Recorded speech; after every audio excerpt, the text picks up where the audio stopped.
आज ये हमारी एसएसटी एनसीईआरटी नोट्स की पहली वीडियो है। तो जो लोग सीटेट सेकंड पेपर की तैयारी कर रहे हैं उनके लिए बहुत ही ज़्यादा इंपॉर्टेंट होने वाली है। इसमें टोटल हमारा जो है एसएसटी के पूरे एनसीईआरटी नोट्स रहेंगे, पूरे जो है आपके एनसीईआरटी बुक से बनाए हुए। उसके अंदर हमारा हिस्ट्री रहेगा। तो ये हमारी हिस्ट्री की फिलहाल अभी जो वीडियो आज की वीडियो है वो हिस्ट्री की है। तो चलिए स्टार्ट करते हैं। और स्टार्ट करने से पहले भाई जो लोग भी नए हैं या पहली बार देख रहे हैं तो वो चैनल को सब्सक्राइब जरूर कर लेना और बेल आइकन को प्रेस कर लेना ताकि आने वाली वीडियोस की नोटिफिकेशन आपको मिलती रहे। कक्षा 6 की क्लास 6 की, जिसका आपकी पुस्तक का नाम है हमारे अतीत फर्स्ट। तो इसमें पहला चैप्टर है आपका क्या, कब, कहां और कैसे। तो देखते हैं इस चैप्टर के अंदर कौन कौन से मेन पॉइंट हैं उनको हमने उठाया है। तो देखते हैं आगे।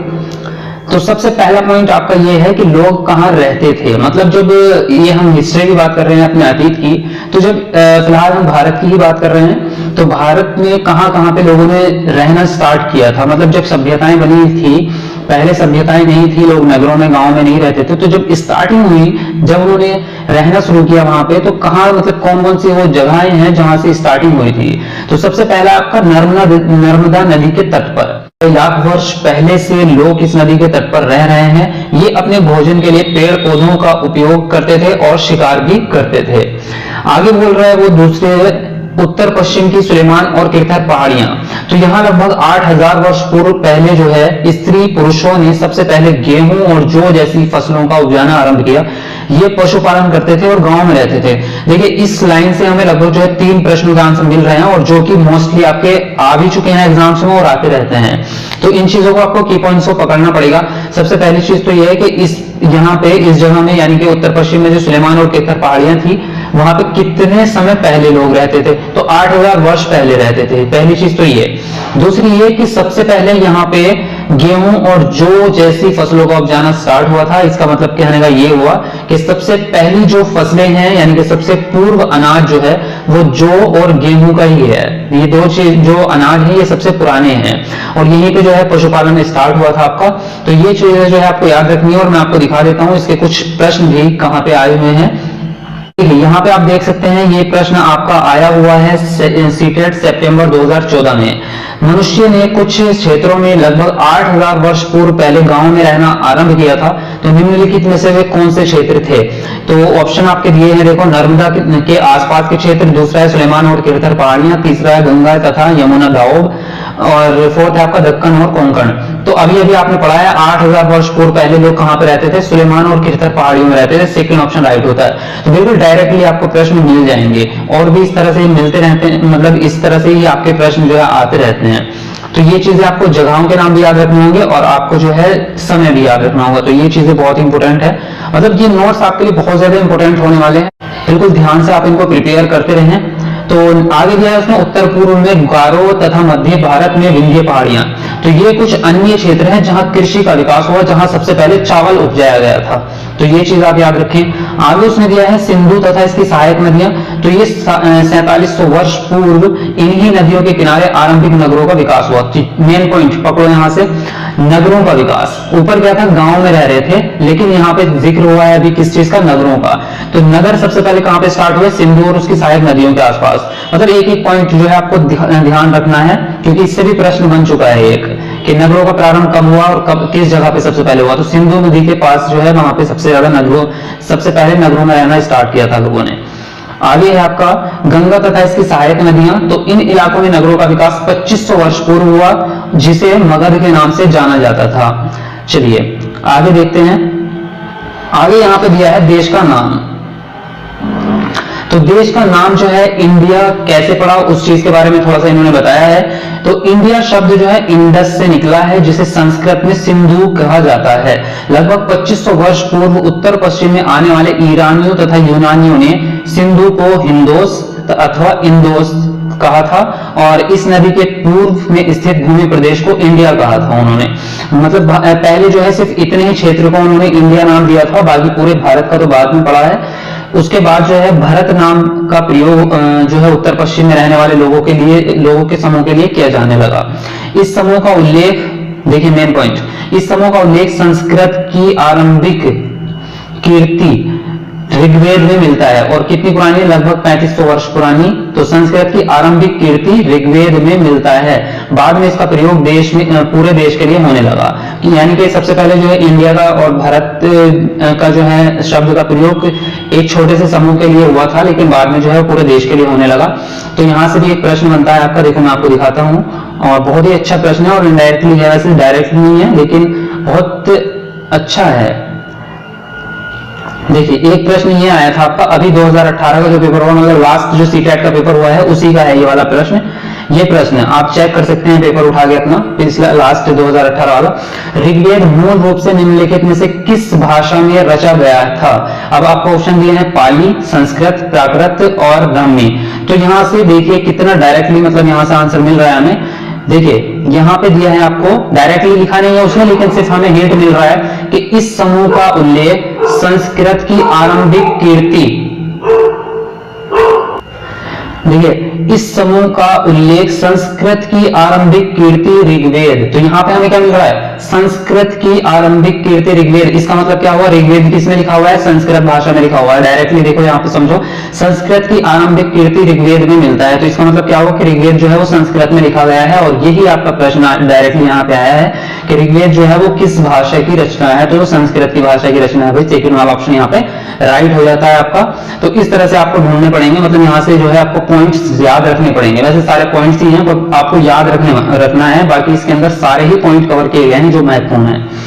आगे चलते हैं और आगे आपको कुछ इंपॉर्टेंट चीजें दी गई हैं। भारतीय इतिहास के स्रोत क्या क्या हैं, यानी कि जो है भारतीय जो इतिहास है जिसकी जानकारी जो है इतिहासकारों ने लगाई है, तो उसके कौन कौन से साधन रहे, कौन कौन से स्रोत रहे जिसके द्वारा जो है वो जानकारी इकट्ठा करते हैं। तो फर्स्ट नंबर पे आपका आता है पांडुलिपि। ये पुस्तकें हाथ से लिखी होने के कारण पांडुलिपि कहलाती हैं। और ये पांडुलिपियां प्राय ताड़पत्रों अथवा हिमालय क्षेत्र में उगने वाले भूर्ज नामक पेड़ की छाल के विशेष तरीके से तैयार भोजपत्र पर लिखी जाती है।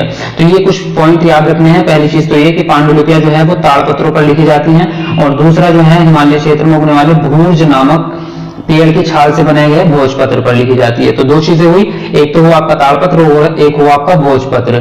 तो यहां से भी एक प्रश्न बना था आपका अभी लास्ट ईयर। तो देखते हैं कौन सा प्रश्न है आपका। 2018 का ये भी अभी जो लास्ट आपका सीटेट का पेपर हुआ है, देखिए डायरेक्टली आया था कि सबसे पुरानी पांडुलिपियां जो है वो किस पर लिखी गई थी। तो ऑप्शन दिए हैं आपके पत्थरों पर, कागज पर, लकड़ी पर या फिर ताड़पत्रों पर। तो आपको दिया है यहाँ पे ताड़पत्र। तो अभी अभी आपने पढ़ा है कि ताड़पत्र पर बनी है, तो यहाँ पे फोर्थ ऑप्शन आपका राइट हो जाता है। तो इस हिसाब से देखिए यहाँ पे दिया गया है आपको पांडुलिपि किस पर लिखी गई है? ताड़पत्रों पर। तो यहाँ पे ऑप्शन आपका वहां पे राइट हो जाता है। इसी तरह से आपका नेक्स्ट है अभिलेख। तो अभिलेख क्या होते हैं? ये प्रमुख रूप से सोना, चांदी, लोहा, तांबा जैसे कांसे की प्लेट, पत्थर, मंदिरों की दीवारों पर उकेरे मिलते हैं। और उत्कीर्ण अभिलेख के अध्ययन को एपिग्राफी यानी कि अभिलेख शास्त्र कहते हैं। आगे आपके कुछ और जो है दिए गए हैं। अन्य स्रोत क्या क्या हो सकते हैं? तो पुरानी इमारतें हैं, मूर्तियां हैं, सिक्के हैं, बर्तन हैं, आभूषण, चित्र, साहित्यिक स्रोत आदि ये सब हैं जिसके द्वारा इतिहास जो है, इतिहासकार जो है इतिहास का पता लगाते हैं पुराने जमाने के। चलिए मैं आपको इसका चित्र दिखा देता हूँ। तो ये आप देख सकते हैं, ये जो है आपकी पांडुलिपि है एक प्रकार की। ऐसी मतलब पांडुलिपियां हुआ करती थी जो ताड़पत्रों पर लिखी जाती थी। इसके बारे में यहाँ पे लिखा भी है उन्होंने थोड़ा सा। यह पांडुलिपि लगभग 1000 वर्ष पहले लिखी गई थी। किताब बनाने के लिए ताड़ के पत्तों को काटकर उनको अलग अलग हिस्सों में एक साथ बांध दिया जाता है और भूर्ज पेड़ की छाल से बनी ऐसी ही एक पांडुलिपि तुम देख सकते हो, यानी कि ये जो सामने दी गई है। और इसके एक किनारे पर छेद कर दिया जाता था और इसमें ताकि जो है बहुत सारे जो पन्ने हो जाए उनके पास, तो वो एक जगह उसको बांध देते थे। इसके अंदर से धागा वगैरह जो भी निकाल के वो पूरी पुस्तक टाइप की बन जाती थी। तो ये देख सकते हैं आप, एक प्रकार की पांडुलिपि है। और आगे देखते हैं, ये है आपका अभिलेख, जिसे अभिलेख कह रहे हैं। तो ये अभिलेख जो है ये हमेशा किस पर? मजबूत चीजों पे बनता है और खुदाई करके मतलब उकेरा जाता है, किसी नुकीली चीज से बनाया जाता होगा, जैसे कि दीवारों पर, पत्थरों पर, तांबे वगैरह पर, धातु पर। तो उस टाइप से जो है इस पे लिखी जाती थी। तो ये हुआ आपका अभिलेख। इसके अलावा अन्य स्रोत ये मिले हैं आपके, जैसे कि ये बर्तन है आपका, और इसी प्रकार की ये सिक्के हैं। मतलब देखो सिक्कों की जो है बनावट भी पहले अलग प्रकार की होती थी, आजकल गोल होते हैं, लेकिन पहले देखो अजीब से अलग, मतलब उनका आकार अलग हुआ करता था। तो ये इस प्रकार के थे। तो ये कुछ चीजें हैं जो आपको याद रखनी है। चलिए आगे देखते हैं। आगे दिया है आपका तिथियों को लिखने की पद्धति क्या हुआ करती थी। मतलब जैसे कि आजकल हम ईयर लिखते हैं, मंथ लिखते हैं, तो हम बोल देते हैं कि ये वाला सन चल रहा है, ये वाला ईयर चल रहा है। तो उस टाइम में कैसे कैसे तिथियों की लिखने की पद्धति होगी। तो वर्तमान में वर्ष की गणना जो है ईसाई धर्म के प्रवर्तक ईसा मसीह के जन्म की तिथि से की जाती है। मतलब आज अभी की बात कर रहे हैं फिलहाल, ये मतलब तिथियों को कैसे लिखते हैं हम पुराने समय से रिलेट करके। तो ईसा मसीह के जन्म से पूर्व की तिथियों को क्या कहते हैं, ईसा पूर्व। यानी कि जब ईसा मसीह का जन्म हुआ था तो उससे पहले की जो तिथियां हुई, उससे पहले की जो टाइम हम बताएंगे उसको ईसा पूर्व बोल देंगे। और जो बाद की तिथियां होंगी उसको हम ईसवी कहते हैं। जैसे कि अभी बोल देंगे हम कि 2019 ईसवी चल रहा है। तो ईसा मसीह को जो है लगभग 2019 साल हो चुके हैं जब उनका जन्म हुआ होगा, और उससे पहले का जो टाइम होगा वो ईसा पूर्व कहलाता है। आगे इन्होंने दिया है बिफोर क्राइस्ट। मतलब यह है कि ईसा पूर्व को इंग्लिश में कह सकते हैं बिफोर क्राइस्ट, जिसको शॉर्ट फॉर्म में कह सकते हैं हम बीसी। तो ईसा पूर्व को कह सकते हैं E2 ऐसे करके, मतलब शॉर्टकट में लिख सकते हैं। तो ये सब चीजें हैं। और कभी कभी जो है एडी की जगह पे कॉमन एरा यानी कि CE तथा BC की जगह पे बिफोर कॉमन एरा यानी कि BCE का प्रयोग भी होता है आपका आरंभिक मानव की खोज में। तो चलिए इसमें देखते हैं क्या बताया गया है। तो आरंभिक मानव के निवास स्थल क्या थे। तो सबसे पहले आपको बताया गया है भीमबेटका, हुंसकी एवं कुरनूल गुफाएं भारत के प्रमुख पुरापाषाणिक पुरास्थल हैं। और पुरास्थल उस स्थान को कहते हैं जहां पे औजार, बर्तन और इमारतों जैसी वस्तुओं के अवशेष मिलते हैं। ये वेरी वेरी इंपॉर्टेंट है। और ये आपका जो है आ भी चुका है, मतलब मतलब लास्ट ईयर में आपके आ भी चुका है सीटेट में कि पुरा स्थल किसको कहते हैं, मतलब पुरा स्थल किस स्थान को कहते हैं। तो उस स्थान को कहते हैं जहाँ पे औजार, बर्तन, इमारतों जैसी आदि वस्तुओं के अवशेष मिलते हैं। तो ये चीज़ आपको याद रखें। और आदि मानव इन गुफाओं और कंदराओं में इसलिए रहते थे ताकि वे धूप, बारिश, हवाओं से बच सकें। आगे देखते हैं। आगे जो है आपके ये पूछा गया है, बताया गया है कि पुरापाषाणिक स्थल कौन से हैं, नवपाषाणिक स्थल कौन से हैं और महापाषाणिक। जैसे कि आप जानते हैं कि आपके जो है 3 कालों में विभाजित किया गया है पाषाण काल को, पुरापाषाण, नवपाषाण और महापाषाण। तो ये हैं आपके। तो इनके जो है कौन कौन से पुरास्थल हैं वो प्रश्न बनते हैं आपके। तो पुरापाषाणिक स्थल है आपके भीमबेटका जो कि आधुनिक मध्य प्रदेश में है, हुंसगी और कुरनूल गुफाएं ये हैं। और नवपाषाणिक में आपके ये आ जाएंगे बुर्जहोम, कोल्डीवा, महागढ़ा, चिरांग, दाओजली हेडिंग, हुल्लूर, पोयमपल्ली, पेयमपल्ली और मेहरगढ़। तो ये आ जाएंगे आपके नवपाषाणिक में। और महापाषाणिक में आएंगे आपके ब्रह्मगिरी और आदि चंदलूर। तो ये आपको याद रखने हैं। देखिए इससे प्रश्न भी मैं आपको दिखा देता हूं बना हुआ है कैसे। तो यहाँ पे हाँ ये देखो ये प्रश्न इसी से संबंधित है आपका। देखो ये भी निम्नलिखित में से कौन सा पुरापाषाणिक स्थल है। तो यहाँ पे आपका जो है दिए गए हैं ऑप्शन भीमबेटका, बुर्जहोम, इनामगांव और हुल्लूर। तो ये आप जो है अगर आपने ये पढ़ रखे हैं तो आप इसमें से देख सकते हैं। तो यहाँ पे दिया हुआ है देखिए पुरापाषाणिक स्थल कौन सा है, भीमबेटका है। तो यहाँ पे भीमबेटका जो है आपका पहले ऑप्शन में दिया गया है भीमबेटका। यहाँ पे पहला ऑप्शन आपका राइट हो जाता है। अब सेकंड आपका प्रश्न है मध्य प्रदेश में स्थित भीमबेटका जो है एक स्थल है, मतलब पुरापाषाणिक है, नवपाषाणिक है, महापाषाणिक है, सूक्ष्म पाषाणिक। तो कौन सा हुआ ये पुरापाषाणिक स्थल है आपका फर्स्ट ऑप्शन। और ये सब जो है आपके सीटेट में पूछे जा चुके प्रश्न हैं। तो इस तरह से बनते हैं, मतलब मैं आपको ये दिखाना चाह रहा था कैसे जो है आपके प्रश्न बनते हैं। तो ये इस तरह से आपके प्रश्न बनेंगे उसमें सीटेट में यहाँ से। चलिए तो नेक्स्ट पे चलते हैं आगे। आगे इसमें दिया है आपका आखेटक खाद्य संग्राहक। तो ये भी आपका मोस्ट इंपोर्टेंट टॉपिक है, इससे भी प्रश्न बनते ही आपके। ये लोग यहाँ लगभग 20 लाख वर्ष पहले रहा करते थे। भोजन का इंतजाम करने की विधि के आधार पर उन्हें इस नाम से पुकारा जाता था, मतलब जो इन्हें नाम दिया गया है आखेटक खाद्य संग्राहक। आखेटक मतलब शिकारी थे क्योंकि, तो इसलिए आखेट को शिकार बोलते हैं, तो इसलिए उसी हिसाब से उनका नाम रख दिया था। तो ये खाने के लिए जंगली जानवरों का शिकार करते थे, मछलियाँ और चिड़ियाँ पकड़ते थे और फूल, मूल, दाने, पौधे, पत्तियाँ, अंडे इकट्ठा किया करते थे। तो ये इनके कुछ खाने का तरीके थे, कैसे कैसे खाना इकट्ठा करना है। आगे दिया है इन्होंने आखेटक खाद्य संग्राहक समुदाय के लोगों के एक जगह से दूसरी जगह पर घूमते रहने के कम से कम 4 कारण हो सकते हैं। मतलब कौन से 4 कारण है। तो सबसे पहला आपका दिया है जब ये एक जगह के पौधे, फल व जानवरों को खा लेते थे तो और भोजन की तलाश में इन्हें दूसरी जगह जाना पड़ता था। तो एक कारण तो ये हुआ आपका। दूसरा कारण ये हुआ कि ये जानवरों का शिकार करने के लिए उनके पीछे पीछे चले जाया करते थे। मतलब जैसे जानवर दूसरी जगह चले जाते थे, आवाज बदलते थे, तो ये भी उनके पीछे पीछे चले जाते थे क्योंकि ये बिल्कुल उन पर डिपेंड थे। तो अगर ये नहीं जाएंगे तो इनको भोजन नहीं मिलेगा। थर्ड आपका कारण हो सकता है यहाँ पे पेड़ पौधे फूल मूल अलग अलग जगहों पर अलग अलग मौसम में उगते हैं। कहने का मतलब ये है कि जब एक जगह पर रह रहे हैं जहाँ पे सर्दियों में आपके फूल फल सब चीजें उग रही हैं तो ये वहां पर रहेंगे, सर्दियों के बाद वहां के खाने वाली की जो चीजें हैं वो खत्म हो जाएंगी, तो इसलिए उन्हें दूसरी जगह पे जाना पड़ेगा जहाँ पे दूसरे मौसम की चीजें उग रही होंगी, इस हिसाब से।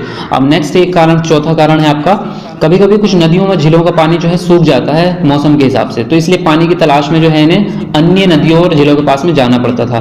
तो ये 4 कारण थे इनके, और इस तरह से भी प्रश्न बनते हैं। देखो मैं आपको दिखा देता हूं, इससे भी प्रश्न बना हुआ है आपका।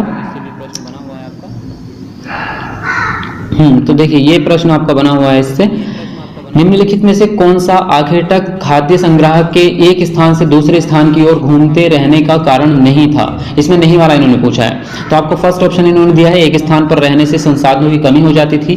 सेकंड है उन जानवरों का पीछा करना जिनका वे शिकार करते थे।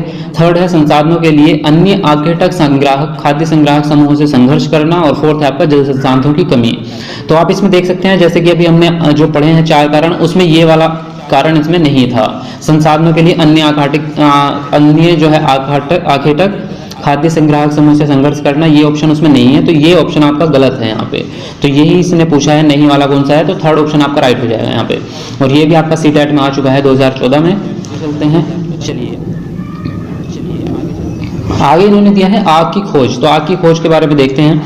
आधुनिक आंध्र प्रदेश स्थित कुर्नूल गुफा में राख के अवशेष मिले हैं आपके। तो इसका मतलब ये है कि आरंभिक लोग जो है आग जलाना सीख गए थे।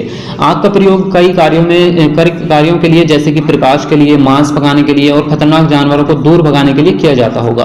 तो ये जो है इस तरह से इनको अवशेष मिले थे, तब उन्होंने पहचान की कि वाकई में जो है वो लोग आग जलाना सीख गए थे। अब आगे आपको दिया है पाषाण काल का विभाजन। जैसे कि आप जानते हैं 3 कालों में विभाजित किया गया है, उसके बारे में थोड़ा पढ़ लेते हैं क्योंकि इसके बारे में प्रश्न आपके बनते ही हैं। बहुत ही इंपॉर्टेंट टॉपिक है पाषाण काल, वैसे भी आप सब जानते होंगे। तो सबसे पहला आपका पुरा पाषाण काल। ये 2 शब्दों पुरा यानी कि पुराना और पाषाण यानी कि पत्थर से बना है, यानी कि पुराना टाइम पे जो पत्थर का प्रयोग करते थे उसके आधार पे जो है इसका नाम रख दिया गया था। तो पुरा पाषाण काल जो है वो 20 लाख वर्ष पूर्व से लेकर 12,000 वर्ष पूर्व तक का समय माना जाता है, और इसे 3 भागों में विभाजित किया गया है आपका, आरंभिक, मध्य और उत्तर पुरा पाषाण काल। तो ये तो मतलब ये इसी के 3 भाग हैं पुरा पाषाण के, आरंभिक, मध्य और उत्तर पाषाण। क्योंकि बहुत लंबा है इसलिए इसको जो है अध्ययन करने के लिए इन्होंने 3 भागों में विभाजित कर दिया। बाकी पाषाण काल 3 ही है, पुरा पाषाण हो गया और दूसरा हो गया आपका मध्य पाषाण। तो मध्य पाषाण काल जो है वो आपका 12,000 वर्ष पूर्व से लेकर 10,000 तक चला, और ये मध्य पाषाण काल हो गया। इस समय जलवायु परिवर्तन के कारण घास के मैदान बढ़ने लगे। मतलब ये देखो, ये बहुत इंपॉर्टेंट चीज है इस मामले में।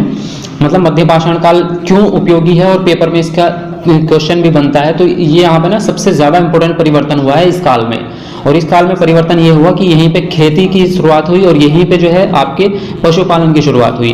क्यों? क्योंकि इस काल में जलवायु परिवर्तन हुआ था बहुत बड़ा, और उसकी वजह से जो है जलवायु में थोड़ी सी गर्मी हुई और बारिश वगैरह भी हुई, तो वहां पे जो है घास के मैदान उगने लगे बहुत सारे।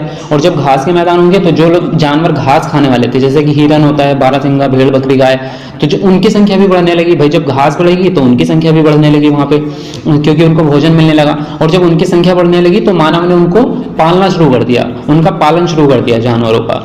तो उनको 2 फायदे हो गए। एक तो उनको जो वहां पे हरियाली हुई और पेड़ पौधे हो गए तो उससे भी उनको भोजन मिलने लगा होगा। आजकल जैसे कि हरी सब्जियां वगैरह खाते हैं तो शायद वहां पे भी उन्होंने कुछ सब्जियों को छांट लिया होगा कि हमें कौन सी खा सकते हैं, तो वो भी एक फायदा हुआ। दूसरी चीज उनको जानवर पालना आ गया, वहां पे उन्होंने खेती करनी शुरू कर दी, सबसे बड़ी चीज, क्योंकि जब मौसम उस हिसाब से हो गया कि वहां पे घास खेती उग सकती थी तो उन्होंने जो है खेती भी शुरू कर दी और पशुपालन भी शुरू कर दिया। तो ये 2 सबसे बड़ी क्रांति आपकी मध्य पाषाण काल में हुई है, ये आपको बिल्कुल याद रखना है। चलिए, और आगे है आपका नवपाषाण काल। तो नवपाषाण काल में क्या हुआ? नवपाषाण काल जो है 10,000 वर्ष पूर्व से लेके उसके बाद के काल को नवपाषाण काल कहते हैं। इस काल में पत्थरों के औजार जो है वो काफी छोटे, तेज और परिष्कृत हुए थे, और धातुओं के हथियार भी उपयोग में आने लगे थे। इस काल के पत्थर के औजार जो है लघु पाषाण कहलाते हैं। तो ये आपके 3 प्रकार के तो इन्होंने कालों को विभाजित किया है, और इससे कालों से तो आपका प्रश्न भी बना था, मैं आपको दिखा देता हूं। हाँ, एक तो ये है, देखिए आपका कि मानव इतिहास में कौन सा काल जो है सबसे लंबा है आपका। पुरापाषाण काल, मध्यपाषाण, महापाषाण, मध्यपाषाण या फिर नवपाषाण। तो जैसे कि अभी हमने देखा है सबसे लंबा जो काल है 20 लाख वर्ष पूर्व से लेकर 12,000 तक का, वो पुरापाषाण युग है। तो ये सबसे लंबा होगा, आपका फर्स्ट ऑप्शन यहाँ पर राइट होगा।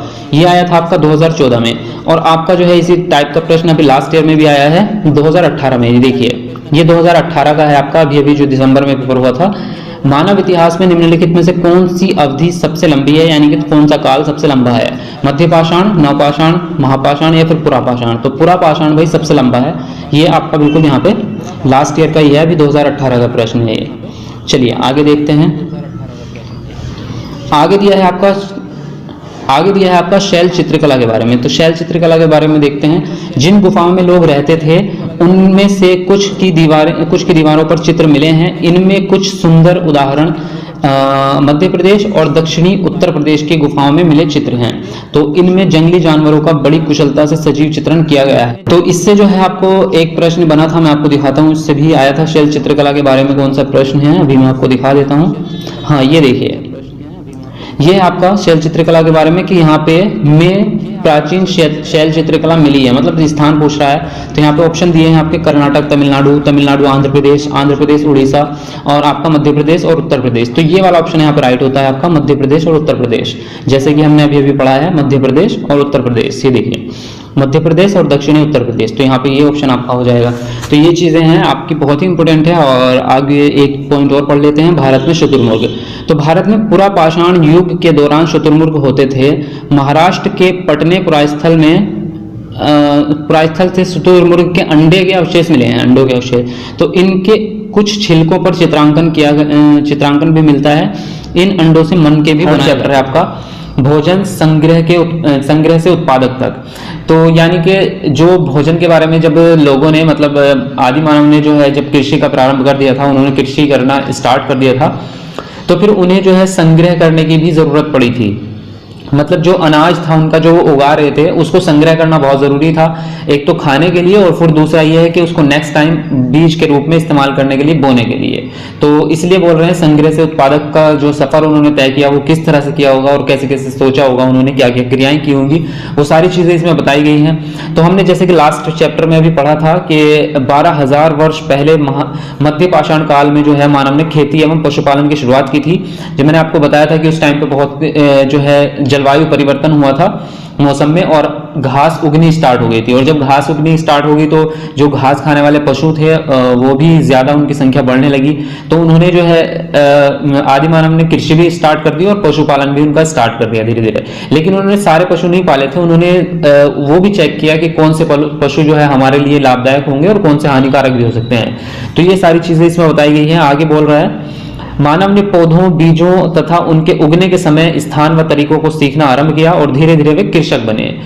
आगे बोल रहा है वो सबसे पहले जिस जंगली जानवर को पालतू बनाया गया था वो कुत्ते का जंगली पूर्वज था। समझ रहे हो? तो सबसे पहला जो बता रहे हैं कि कुत्ते का जंगली पूर्वज था जो पालतू जानवर बना, और धीरे धीरे उन्होंने भेड़, बकरी और गाय आदि पालना स्टार्ट किया। आगे है आपका बसने की प्रक्रिया। ये इंपॉर्टेंट चीज है, मतलब एक छोटा शब्द आपको लग रहा है बसने की प्रक्रिया, लेकिन इसके अंदर बहुत सारी चीजें बताई गई हैं और इसमें प्रश्न भी आपका बन जाता है। इसमें 4 ऑप्शन वाला प्रश्न बनेगा, जैसे मतलब 4 लाइन वाला कि बसने की प्रक्रिया के अंदर कौन कौन से आएंगे या बसने की प्रक्रिया के अनुसार जो है निम्नलिखित में से कौन से कथन सही हैं। और उसमें 4 कथन देगा A B C D, फिर आपको छांटने होंगे कि इनमें से A B सही है या A B C सही है। इस तरह के प्रश्न इसमें से बनने की संभावना है। तो इसके अंदर देखो बसने की प्रक्रिया का मतलब क्या है। लोगों द्वारा पौधे उगाने और जानवरों की देखभाल करने को बसने की प्रक्रिया का नाम दिया गया। सबसे पहली चीज तो अपनाए गए पौधे तथा जानवर अक्सर जंगली पौधों और जानवरों से अलग होते थे, भिन्न होते थे। उदाहरण के तौर पर लोग उन्हीं पौधों तथा जानवरों को चुनते थे जिनके बीमार होने की संभावना कम होती थी। और आगे बोल रहा है कि यही लोग उन्हीं पौधों को चुनते थे जिनके बड़े दाने वाले अनाज हो और साथ ही मजबूत डंठल उनकी होनी चाहिए, जो अनाज के पके दानों का भार संभाल सके और गिरे नहीं ताकि उनका नुकसान ना हो। और जानवरों में उन जानवरों को चुनते थे जो आमतौर पर अहिंसक हो, यानी कि जो मारने वाले ना हो, जो हिंसक होते हैं, जानवर के इंसानों को नुकसान पहुंचा देते हैं, वो उस टाइप के नहीं होने चाहिए, अहिंसक जानवरों को चुनते थे। तो ये चीजें हैं इसके बारे में। अब आगे है एक नवीन जीवन शैली। तो जब लोग पौधे उगाने लगे थे तो उनकी देखभाल के लिए लंबे समय तक एक ही जगह पर उन्हें रहना पड़ा। तो समझ रहे हो, उनको फिर जो है एक जगह पर रहना पड़ा, तो बस्ती गांव का निर्माण हुआ आपका। फिर बीज बोने से लेकर फसलों के पकने तक, पौधों की सिंचाई करने, खरपतवार हटाने, जानवरों और चिड़ियों से उनकी रक्षा करने जैसे बहुत सारे काम जो है इसमें शामिल थे। तो ये सब इंपॉर्टेंट चीजें हैं। और आगे बोल रहा है कि अनाज के भंडारण के लिए उन्हें मिट्टी के बड़े बड़े बर्तन बनाए उन्होंने, और टोकरियां बनाई, और फिर जमीन में गड्ढा खोदा। तो गड्ढे के अंदर जो है जमीन के अंदर वो उनको रखते थे ताकि उनको वो खराब ना हो जाए उनका अनाज जो है, ताकि वो अगले टाइम बो सके उसको बीज के रूप में। आगे बोल रहा है जहां पुरातत्वविदों की को शुरुआती कृषकों और पशुपालकों के होने का साक्ष्य मिला है। ये पूरे उपमहाद्वीप में पाए गए हैं। इनमें सबसे महत्वपूर्ण पश्चिमोत्तर क्षेत्र में, आधुनिक कश्मीर में और पूर्वी तथा दक्षिणी भारत में पाए गए हैं। आगे है आपका, तो नीचे दिया है इन्होंने कुछ निम्नलिखित कुछ ऐसे पुरास्थल हैं जहां पर अनाजों तथा पालतू जानवरों के अवशेष मिले हैं। तो ये कौन कौन से हैं, ये आपको मतलब लिख लेना इनको चाहे और स्क्रीनशॉट ले लेना, लेकिन ये आपको याद करने पड़ेंगे क्योंकि ये स्थान वाली चीजें जो है बहुत इंपॉर्टेंट भी होती हैं और थोड़ा याद रखना कभी कभी कंफ्यूजन हो जाती है, इसलिए इसको लिख लेना आप लोग। तो पुरास्थल जैसे कि मेहरगढ़ है जो कि आधुनिक पाकिस्तान में इस टाइम, तो इस जगह पे मिले हैं आपके गेहूं, जो भेड़ बकरी और मवेशी, जो भैंस टाइप का होता है एक जानवर मवेशी, तो उनके जो है शाख से मिले हैं यहाँ पे। और आपका कोल्डीवा जो कि आधुनिक उत्तर प्रदेश में है, वहां पे मिले हैं आपको चावल और जानवरों की हड्डियां। महागढ़ा ये भी उत्तर प्रदेश में है अभी फिलहाल, तो वहां पे भी चावल, मवेशी, और मवेशी का मतलब पता ऐसे लगाया उन्होंने कि मिट्टी पर जो है उनके खुरों के निशान मिले हैं। खुर मतलब जो उनके पैर होते हैं, जो उनके कड़े वाले मजबूत पैर होते हैं, आपने देखे होंगे गाय भैंस के पैर जो होते हैं, तो उसके निशान मिले उनको मिट्टी पे, तो उससे उन्होंने पता लगाया कि ये लोग जो है मवेशियों का पालन भी करते थे। आगे आपका है गुफक्रौल जो कि आधुनिक कश्मीर में है, तो यहाँ पे गेहूं और दलहन मिला है। बुर्जहोम ये भी तो कश्मीर में है आपका, तो यहाँ पर गेहूं और दलहन, कुत्ते, मवेशी, भेड़ बकरी ये सब मिले हैं, इनके अवशेष मिले हैं यहाँ पर। उसके आगे बोल रहा है चिरांद जो कि आधुनिक बिहार में है इस टाइम, वहां पे गेहूं, हरे चने, जौ, भैंस, बैल के अवशेष मिले। हुल्लूर जो कि आंध्र प्रदेश में इस टाइम, तो ज्वार मिला वहां पे आपको, बाजरा मिला, मवेशी, भेड़, बकरी, सुअर, तो इन सब के अवशेष मिले हैं। उसके बाद बोल रहा है पेयमपल्ली, तो ये आधुनिक आंध्र प्रदेश में मिला है, मतलब आधुनिक आंध्र प्रदेश में है इस वक्त। और यहाँ पे काला चना मिला आपका, ज्वार, बाजरा, मवेशी, भेड़, सुअर, तो इनके जो है अवशेष इन जगहों पे मिले हैं, तो ये आप याद रखें। आगे बोल रहा है स्थायी जीवन की ओर। स्थायी जीवन का मतलब ये है कि पहले क्या था, पहले वो अलग अलग जगहों पे घूमते रहते थे लोग और एक जगह पे नहीं रहते थे, और फिर घर बनाकर भी नहीं रहते थे, गुफाओं वगैरह में जो है कंदराओं में इस तरह से रहते थे। तो इसके बारे में जो ये बता रहा है कि इसके बाद जो है लोग स्थायी जीवन की ओर बढ़े, उनको स्थायी जीवन की ओर अग्रसर हुए। तो किस टाइप से हुए, पुरातत्वविदों को कुछ पुरास्थलों पर झोपड़ियों और घरों के निशान मिले हैं, जैसे कि बुर्जहोम जो वर्तमान कश्मीर में है इस टाइम, के लोग गड्ढे के नीचे घर बनाते थे, मतलब जमीन के अंदर घर बनाते थे, तो जिन्हें गर्तवास कहते थे। इनमें उतरने के लिए सीढ़ियां होती थी और इन्हें जो है उन्हें ठंड के मौसम से सुरक्षा मिलती थी इससे। तो यहाँ पे आगे बोल रहा है कि पुरातत्वविदों को झोपड़ियों के अंदर तथा बाहर दोनों स्थानों पर आग जलाने की जगह मिली है, और ऐसा लगता है कि लोग मौसम के अनुसार घर के अंदर या बाहर खाना पकाते होंगे, तो वो खाना पकाने से जो है आग के अवशेष उनको मिले हैं। ये भी हो सकता है कि ठंड से बचने के लिए जमीन में गड्ढा बनाते थे और घर मतलब जमीन के अंदर बनाते थे। दूसरी चीजें हो सकती है जानवरों के डर से जो है ये नीचे बनाते होंगे कि जानवर खतरा ना पहुंचाए, और उस तरह से मतलब कुछ चीजें तो उन्होंने सोची होंगी जो ये जमीन के अंदर बनाया है उन्होंने घर। चलिए नेक्स्ट है आपका सूक्ष्म निरीक्षण। सूक्ष्म निरीक्षण का मतलब ये है कि कुछ पुरास्थल के बारे में जो है इंपॉर्टेंट चीजें हैं, पुरास्थल बताए गए हैं 2-3 और उनके बारे में क्या क्या तथ्य है, और ये बहुत ज्यादा इंपॉर्टेंट है भाई, आते ही है। मतलब इसमें से अभी जो है मृतकों को दफनाने वाला, देखो जैसे ये अभी आएगा आपके आगे, मृत्यु के बाद यहाँ के लोग मृतकों को दफना देते थे, जिनकी कब्र, जिसे कब्र कहते थे, तो ये वाला प्रश्न आया भी था अभी। तो इस तरह से जो है इनके प्रश्न निकलते हैं आपके। और तो चलिए देख लेते हैं मेहरगढ़ में जीवन मृत्यु। मेहरगढ़ के बारे में क्या बोल रहा है, यह ईरान जाने वाले सबसे महत्वपूर्ण रास्ते बोलन दर्रा के पास एक हरा भरा समतल स्थल है। नेक्स्ट पॉइंट है, इस इलाके में सबसे पहले उसी स्थान पर खेती और पशुपालन स्टार्ट हुआ। तो देखो सबसे मोस्ट इंपोर्टेंट चीज, आगे बोल रहा है यहाँ चौकोर तथा आयताकार घरों के अवशेष मिले हैं। आगे बोल रहा है मृत्यु के बाद यहाँ के लोग मृतकों को दफना देते थे, जिसे कब्र कहते थे। इस एक कब्र में जो है एक मृतक के साथ एक बकरी को दफनाया गया था। ये अब देखो कितनी रहस्यमयी बात है और बहुत ही इंटरेस्टिंग भी है कि कब्र के अंदर जो है वो बकरियों को दफना देते थे उसके साथ में, और वो ये सोचते थे संभवतः इसे परलोक में मृतक के खाने के लिए रखा गया होगा। मतलब वो लोग ये सोचते थे कि हम इसको दफना रहे हैं तो एक बकरी को उसके अंदर रख देते थे कि ये उसके काम आएगी परलोक में, वो खाएगा इस चीज को, क्योंकि वो शिकारी थे और उस टाइम पे मांस ही खाते थे तो उनका यही खाना था, तो वो इसलिए जो है उनको बकरी रख देते थे कब्र के अंदर। आगे नेक्स्ट है आपका दाउजली हेडिंग। देखिए इसके बारे में पढ़ते हैं। यह पुरास्थल चीन और म्यांमार की ओर जाने वाले रास्ते में ब्रह्मपुत्र की घाटी की एक पहाड़ी पर है और यहाँ खरल और मूसल जैसे पत्थरों के उपकरण मिले हैं। तो इससे पता चलता है कि यहाँ लोग भोजन के लिए अनाज उगाते थे। साथ ही यहाँ से जेटाइट पत्थर भी मिला है। संभवतः यह पत्थर जो है चीन से आया होगा। और इसके अतिरिक्त इस पुरास्थल से काष्ठाश्म किसको बोलते हैं? अति प्राचीन लकड़ी जो सख्त होकर पत्थर हो गई है के औजार और बर्तन भी। फोर्थ चैप्टर है आरंभिक नगर। तो देखते हैं इसके अंदर कुछ इंपोर्टेंट चीजें जो है वो ही उठाई गई है, आपकी एक्स्ट्रा मटेरियल अवॉइड किया गया है, कुछ भी एक्स्ट्रा नहीं है। तो इंपोर्टेंट चीजों की हम बात कर रहे हैं। चलिए, तो यहाँ पे फर्स्ट पॉइंट आपका लगभग जो है 150 साल पहले जब पंजाब में पहली बार रेलवे लाइन बिछाई जा रही थी तो इस काम में जुटे इंजीनियरों को अचानक हड़प्पा पुरास्थल मिला था जो आधुनिक पाकिस्तान में है। नेक्स्ट आपका पॉइंट है, उसके बाद लगभग 80 साल पहले पुरातत्वविदों ने इस स्थल को ढूंढा और तब पता चला कि यह खंडर जो है उपमहाद्वीप के सबसे पुराने शहरों में से एक है और इन शहरों का निर्माण लगभग जो है आपका 4700 साल पहले हुआ था। तो ये है आपकी कुछ मतलब डेट्स और समय आपको याद रखना है और स्थान भी आप याद रख सकते हैं कहाँ पे मिले हैं। नेक्स्ट आपका पॉइंट है, इन नगरों के ऊंचाई वाले भाग को, मतलब ये जो नगर थे इसको जो है आपके दो भागों में बांटा गया था। उन्होंने मतलब जब सभ्यता का निर्माण हुआ तो वहां के लोगों ने या वहां के राजाओं ने जो है उसको दो भागों में बांटा था और जो एक हिस्सा था उसको ऊंचा बनाया गया था थोड़ा, और नीचे वाला हिस्सा जो है वो थोड़ा, दूसरा हिस्सा जो है वो नीचा बनाया गया था। तो इस हिसाब से उन्होंने डिजाइन किया था। तो जब ये पुरातत्वविदों को मिला है तो उन्होंने जो है जो ऊंचाई वाला भाग है उन नगरों का, उसको जो है उन्होंने नगर दुर्ग का नाम दिया है, नगर दुर्ग, और जो निचले वाला हिस्सा है उसको कहा है उन्होंने निचला नगर। तो ये दो नाम है और ये आप याद रख सकते हैं। जो ऊंचाई वाला भाग था उसको नगर दुर्ग कहते थे और जो नीचे वाला भाग था उसको निचला नगर कहते थे। और आपका नेक्स्ट है आपका मोहनजोदड़ो में खास तालाब बनाया गया था। तो इसकी जो है इंफ्रास्ट्रक्चर जो है वो थोड़ा अच्छे ढंग से बनाया गया था, पत्थरों से जो बनाया गया था इसकी चारों दीवारें जो है, और उनके ऊपर जो है उन्होंने लेप भी किया था ताकि जो है उसके अंदर से पानी लीकेज ना हो। उस तरह से जो है वो बहुत ही बढ़िया ढंग से उन्होंने बनाया था। आगे है कि कालीबंगा और लोथल जैसे अन्य नगरों में अग्निकुंड मिले हैं। तो अग्निकुंड जहाँ पे संभवतः यज्ञ किए जाते होंगे उस टाइम पे, तो ये मतलब अंदाजा लगाया है उन्होंने, विद्वानों ने। तो वो मिले हैं आपके कालीबंगा में और लोथल में अग्निकुंड। आगे नेक्स्ट आपका पॉइंट है, ये नगर आधुनिक पाकिस्तान के पंजाब और सिंध प्रांतों में, भारत के गुजरात, राजस्थान, हरियाणा और पंजाब प्रांतों में मिले हैं।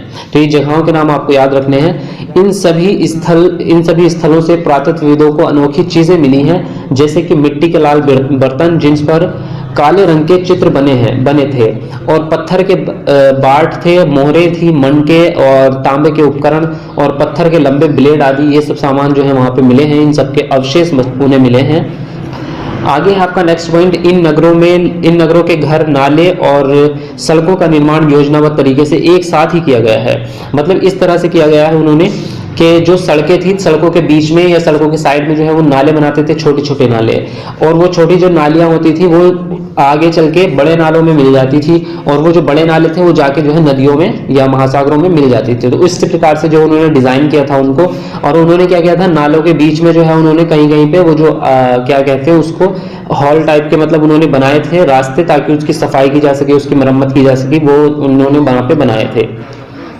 तो इसलिए जो है पूरा उन्होंने इसका निर्माण योजनाबद्ध तरीके से किया था, बिल्कुल ढंग से।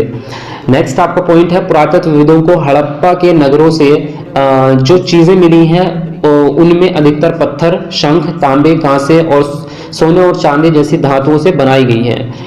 तो ये आप देख सकते हैं। और नेक्स्ट कह रहा है वो आगे, संभवतः 7000 साल पहले मेहरगढ़ में कपास की खेती होती थी।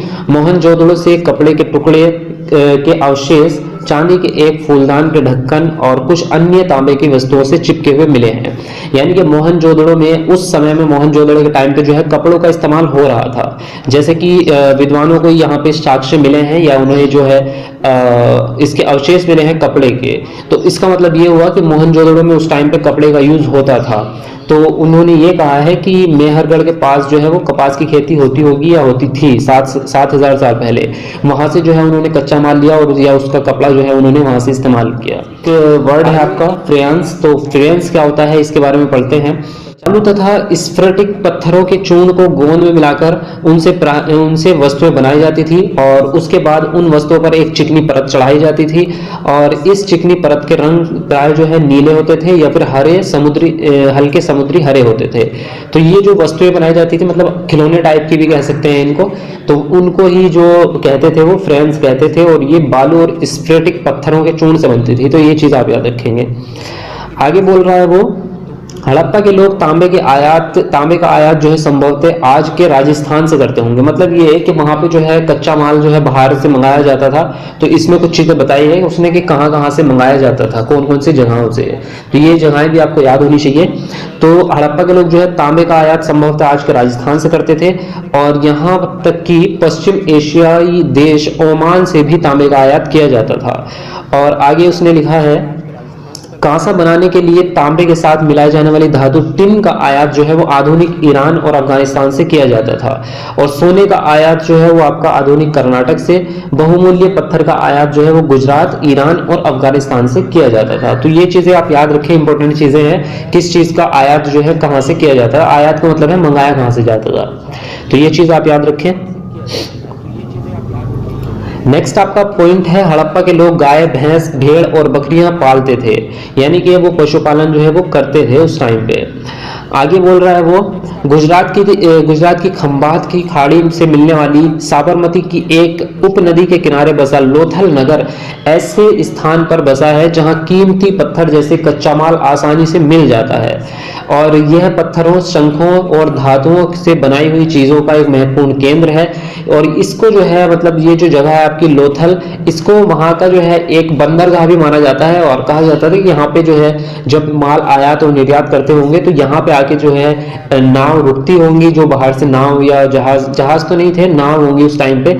तो जो नाव थी वो नाव वहां पे आके रुकती होंगी और वहीं पे जो है माल उतारा और चढ़ाया जाता होगा।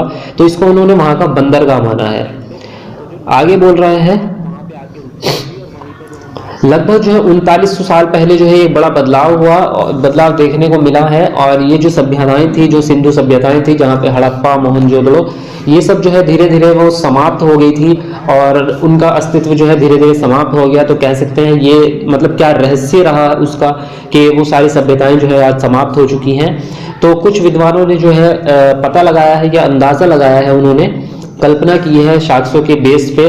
तो वो कहते थे कि वहां के जंगलों का विनाश हो गया होगा और विनाश इसलिए हुआ होगा वहां पे, उसका कारण ये बताते हैं कि यहाँ पे ईंटों का प्रयोग बहुत ज्यादा होता था। वहां पे चिनाई वगैरह जो है और इमारतें बहुत ज्यादा बनाई गई थी, तो वहां पे ईंटों का प्रयोग बहुत ज्यादा होता था और ईंटें पकाने के लिए, मतलब पक्की ईंटों का प्रयोग करते थे। ईंटें पकाने के लिए जो है उनको ईंधन की जरूरत होती होगी, जिसके लिए वो वनों को काटते चले गए होंगे, जंगलों को काटते चले गए होंगे ईंधन के लिए। तो वहां पे धीरे धीरे क्या हुआ होगा कि जंगल जो है खत्म हो गए होंगे। तो ये एक कारण हो सकता है वहां की सभ्यताओं के नष्ट होने का। दूसरा वो बोल रहे हैं कि यहाँ के जो भेड़, बकरी, मवेशी, गाय वगैरह जो है ये पशुपालन बहुत करते थे। तो ये पशुपालन करने के कारण जो है वहां के घास के मैदान जो है सब खत्म हो गए होंगे, मतलब उन्होंने चर लिए होंगे, जो इनके पालतू पशु थे उन्होंने चर लिए होंगे, तो घास वाले मैदान जो है वहां पे समाप्त हो गए। और कुछ का कहना है कि वहां पे बाढ़ आई थी और कुछ कहते हैं कि नदियां सूख गई थी, इसलिए जो है वहां के लोग जो है वहां से जगहों को छोड़कर चले गए वहां से। तो ये अलग अलग मतलब विद्वानों के मत हैं, लेकिन अभी तक कोई संपूर्ण जो है मतलब ठोस सबूत नहीं है और ठोस जो है आपका कारण नहीं मिला है कि आखिर कारण था क्या। तो ये सिर्फ अंदाजे इन्होंने लगाए हैं कि ये कारण हो सकते हैं वहां के लोगों की सभ्यता को छोड़ने के और उन सभ्यताओं को नष्ट हो जाने के। आगे इन्होंने कुछ चीजों को ऐड दिया है, अन्यत्र चीजें मतलब ऐड किया है यहाँ पे। तो लगभग जो है 5000 साल पहले मिस्र के शासन करने वाले राजा जो है वो बड़े बड़े मकबरे बनाया करते थे, जिन्हें पिरामिड के नाम से जाना जाता था। और ये होते भी इसी टाइप के थे, जो मकबरे होते थे तो ये इसी टाइप के होते थे, इस तरह से डिजाइन होता था, मतलब इस टाइप के होते थे, पिरामिड टाइप के। तो इसलिए इनको पिरामिड कहा जाता था। और राजाओं के मरने के बाद जो है उनके शवों को, यानी कि उनका जो शरीर होता है, मृत शरीर, उनको जो है इन्हीं पिरामिड के अंदर जो है दफनाकर सुरक्षित रखा जाता था। इन शवों को ममी कहते हैं, ममी। ये जो शव थे उनके, इनको ममी कहते हैं। और उनके शवों के साथ जो है और भी अन्य चीजें, अनेक चीजें दफनाई जाती थी, जैसे कि खाने पीने की चीजें, पेय यानी कि पीने की चीजें, वस्त्र, गहने, बर्तन, वाद्य यंत्र, हथियार और जानवर शामिल हैं। तो ये सब चीजें जो है उनके साथ में जो है उस पिरामिड में ही दफनाई जाती थी। और आगे बोल रहा है वो, कभी कभी शव के साथ में उनकी जो है सेवक और सेविकाओं को भी दफना दिया जाता था। तो ये सोचते थे, मतलब वहां के लोगों का ये मानना था कि ये सब चीजें जो है उसको मरने के बाद जो है इसकी जरूरत पड़ेगी और वो इनका लाभ उठा सकेगा, इनसे सेवा का चैप्टर है। क्या बताती हैं हमें किताबें और कब्रें। तो फर्स्ट पॉइंट आपका है वेद 4 हैं, जो वेद होते हैं आपके ऋग्वेद, सामवेद, यजुर्वेद तथा अथर्ववेद। सबसे पुराना वेद जो है वो आपका ऋग्वेद है, जिसकी रचना लगभग 3500 साल पहले हुई थी। ये सवाल आपको बहुत ज्यादा बार पूछा जाता है कि ऋग्वेद की रचना जो है कितनी पहले हुई थी, मतलब किस समय हुई थी। ऋग्वेद में 1000 से ज्यादा प्रार्थनाएं हैं जिन्हें सूक्त कहा जाता है। तो सूक्त का अर्थ होता है अच्छी तरह बोला गया। ये विभिन्न देवी देवताओं की स्तुति में रचे गए हैं और इनमें 3 देवता जो है वो प्रमुख हैं आपके, अग्नि, इंद्र और सोम। अग्नि का जो देवता माना जाता है उसको माना जाता है आग का देवता, इंद्र को युद्ध का देवता और सोम जो है वो एक पौधा है जिससे एक खास पेय बनाया जाता है। आगे आपका नेक्स्ट पॉइंट है ऋग्वेद की भाषा प्राक सांस्कृतिक प्राक संस्कृत या वैदिक संस्कृत कहलाती है। और संस्कृत भाषा जो है वो भारोपीय यानी कि भारत यूरोपीय भाषा परिवार का हिस्सा है। ऋग्वेद की रचना जो है विश्वामित्र द्वारा की गई थी। और ऋग्वेद में मवेशियों, बच्चों, खासकर पुत्रों और घोड़ों की प्राप्ति के बारे में जो है अनेक प्रार्थनाएं उसके अंदर दी गई है। ऋग्वेद में विष और जनों के नाम मिलते हैं, इसलिए हमें पुरुजन या विष भरतजन, यदुजन या फिर विष जैसे उल्लेख मिलते हैं उसके अंदर। आगे पॉइंट है आपका ऋग्वेद की रचना महाद्वीप के उत्तर पश्चिम में हुई और महापाषाण कब्रें बनाने की प्रथा लगभग 300 साल पहले शुरू हुई। यह प्रथा दक्कन, दक्षिण भारत, उत्तर पूर्वी भारत तथा कश्मीर में प्रचलित थी। नेक्स्ट पॉइंट आपका इनाम गांव में 3600 से 2700 साल पहले लोग रहते थे। वहां वयस्क लोगों को प्राय गड्ढे में सीधा लेटाकर दफनाया जाता था। उनका सिर उत्तर की दिशा में होता था और ऐसे बर्तन जिसमें शायद खाना और पानी दफनाए जाते थे शव के पास रखे जाते थे, ताकि वो उनका ये विश्वास था कि ये चीजें उसको बाद में काम आएंगी परलोक में। आगे पॉइंट है आपका आज से लगभग 2000 पहले चरक नाम के प्रसिद्ध वैद्य हुए थे, जिन्होंने चिकित्सा शास्त्र पर चरक संहिता नामक पुस्तक लिखी थी। ये इंपॉर्टेंट पॉइंट्स होते हैं, इस तरह की वर्ड्स जो होते हैं इनको याद रखा करें आप। वे कहते हैं कि मनुष्य के शरीर में जो है 360 हड्डियां होती हैं। संभवतः चरक ने अपनी पुस्तक में या अपनी गिनती में दांत, हड्डियों के जोड़ और आपका जो है कार्टिलेज जैसे जोड़ को भी उसको जोड़कर तब उन्होंने जो है हड्डियों की संख्या बताई होगी, इसलिए जो है उन्होंने 360 बताई। नॉर्मली आजकल जो हमारा साइंस बोलता है वो 206 बताता है। आगे आपका ऋग्वेद में व्यास, सतलज, सरस्वती, सिंधु और उसकी सहायक नदियों का जिक्र है। गंगा और यमुना का सिर्फ एक बार उल्लेख हुआ है, ये आपका 2014 सीटेट में आया था कि गंगा और यमुना का। आगे आपका अध्याय नंबर 6 यानी कि चैप्टर नंबर 6 आपका राज्य, राजा और प्राचीन गणराज्य। तो अश्वमेध यज्ञ के बारे में इसमें पूछा गया है, बहुत इंपॉर्टेंट चीज है ये आपके। यह एक ऐसा आयोजन था जिसमें एक घोड़े को राजा के लोगों की देखरेख में स्वतंत्र विचरण के लिए छोड़ दिया जाता था। इस घोड़े की किसी दूसरे राजा ने अगर रोक दिया उसको, तो उसे वहां अश्वमेध यज्ञ करने वाले राजा किससे लड़ाई करनी पड़ती थी। अगर उन्होंने घोड़े को जाने दिया तो इसका मतलब यह होता था कि अश्वमेध यज्ञ करने वाला राजा जो है उससे ज्यादा शक्तिशाली है। आगे वर्ण के बारे में इसमें बताया गया है। पुरोहितों ने लोगों को 4 वर्गों में विभाजित किया था जिन्हें वर्ण कहा जाता था। पहला वर्ण आपका ब्राह्मणों का था, दूसरा वर्ग शासकों था और जिन्हें जो है क्षत्रिय कहा जाता था, और तीसरे स्थान पर विश्व या वैश्य थे। इनमें जो है कृषक, पशुपालन और व्यापारी आते थे। वर्णों में अंतिम स्थान पर जो आते थे वो शूद्रों का था और इनका काम जो है अन्य तीनों वर्णों की सेवा करना होता था। जनपद, तो जनपद का शाब्दिक अर्थ जो होता है वो होता है जन के बसने की जगह। ये आपका सीटेट में आ चुका है कि जनपद का अर्थ क्या होता है, जन के बसने की जगह। दिल्ली में पुराना किला, उत्तर प्रदेश में मेरठ के पास हस्तिनापुर और एटा के पास अतरंजी खेड़ा उसमें प्रमुख है। इन पुरास्थलों पर कुछ विशेष प्रकार के बर्तन मिले हैं जिन्हें चित्रित धूसर पात्र के रूप में जाना जाता है। आगे आपका महाजनपद। महाजनपद जो है लगभग करीब 2500 साल पहले कुछ जनपद अधिक महत्वपूर्ण हो गए, इन्हें महाजनपद कहा जाने लगा। अधिकतर महाजनपदों की एक राजधानी होती थी। कुछ राजा अपनी राजधानियों में किलेबंदी, चारों ओर विशाल, ऊंची और प्रभावशाली दीवार खड़ी कर अपनी समृद्धि और शक्तिशाली का प्रदर्शन करते थे, शक्ति का। तो आगे इसमें कर के बारे में बताया गया है। महाजनपदों के राजा लोगों से कर लेते थे, यानी कि टैक्स लेते थे। तो पहला होता था आपका किसानों से फसलों का 1/6 भाग लिया जाता था। दूसरा आपका कारीगरों को महीने में लगभग जो है एक दिन राजा के लिए मुफ्त में काम करना पड़ता था। और जो तीसरी कैटेगरी की होते थे किसान, पशुपालक वगैरह, उनसे जो है पशुपालकों से उत्पादक पदार्थ, व्यापारियों से जो है वस्तुएं और आखेटकों और संग्राहकों से जंगल से प्राप्त वस्तुएं कर के रूप में उनसे ली जाती थी। आगे कृषि में परिवर्तन के बारे में इसमें कुछ कहा है। हल के फाल जो है वह लोहे के बनने लगे थे और फसलों की उपज भी बढ़ गई थी और धान को छिड़काव की बजाय रोपण यानी कि पौधे लगाकर बोया जाने लगा था। तो ये कुछ परिवर्तन हुए थे। आगे मगध के बारे में इसमें सूक्ष्म निरीक्षण दिया है थोड़ा सा। लगभग 200 सालों के भीतर मगध सबसे महत्वपूर्ण जनपद बन गया। गंगा और सोम नदी जैसी नदियां मगध से होकर बहती थी और मगध में 2 बहुत ही शक्तिशाली शासक बिंबिसार और अजातशत्रु हुए हैं। तो बिहार से जो है बिहार में राजगीर, आधुनिक राजगीर जिसको हम बोल रहे हैं, कई सालों तक मगध की राजधानी बनी रही। उसके बाद में जो है पाटलिपुत्र यानी कि जो आज का पटना है उसको राजधानी बना दिया गया। आगे दिया है इसमें वज्जी के बारे में सूक्ष्म निरीक्षण थोड़ा सा। इसकी राजधानी वैशाली यानी कि जो आजकल बिहार है वो थी और जहां एक अलग किस्म की शासन व्यवस्था थी जिसे गण या संघ कहते थे। गण या संघ में कई शासक होते थे, कभी कभी लोग एक साथ शासन करते थे, कई लोग, और जिनमें से प्रत्येक राजा कहलाता था। ये सभी राजा जो है विभिन्न अनुशासनों का एक साथ संपन्न करते थे, यानी कि मिलजुल कर एक दूसरे के निपटाते थे। अध्याय 7 जिसमें बताया गया है नए प्रश्न नए विचार, जो है चैप्टर का नाम है आपका। तो चलिए स्टार्ट करते हैं। तो फर्स्ट पॉइंट है आपका, बौद्ध धर्म के संस्थापक गौतम बुद्ध थे। इनका जन्म जो है 2500 वर्ष पूर्व हुआ था। आगे आपका बुद्ध ने शिक्षा दी कि यह जीवन दुख और कष्टों से भरा हुआ है। कभी कभी जो हम चाहते हैं उसे प्राप्त करने के बाद भी संतुष्टि नहीं मिलती। बुद्ध ने इस लिप्सा को तृष्णा कहा है। ये ऑप्शन जो है आपका, ये प्रश्न आ चुका है ऑलरेडी सीटेट में आपका। आगे आपका पॉइंट दिया गया है उपनिषद उत्तर वैदिक ग्रंथों का हिस्सा थे। उपनिषद का शाब्दिक अर्थ है गुरु के समीप बैठना। ये भी आपका आ चुका है सीटेट में कि उपनिषद का अर्थ क्या होता है, तो ये होता है गुरु के समीप बैठना। एक एक पॉइंट काम का है भाई, बहुत ही ज्यादा इंपॉर्टेंट है। बुद्ध के त्रिरत्न कौन से हैं, ये तो आपका अभी आया है 2018 वाले में आपका पूछा गया था। तो इसमें बुद्ध, धम्म और संघ जो है ये बौद्ध धर्म के त्रिरत्न होते हैं। तो इन सब चीजों को आप नोट करते चलें, एक एक पॉइंट महत्वपूर्ण है।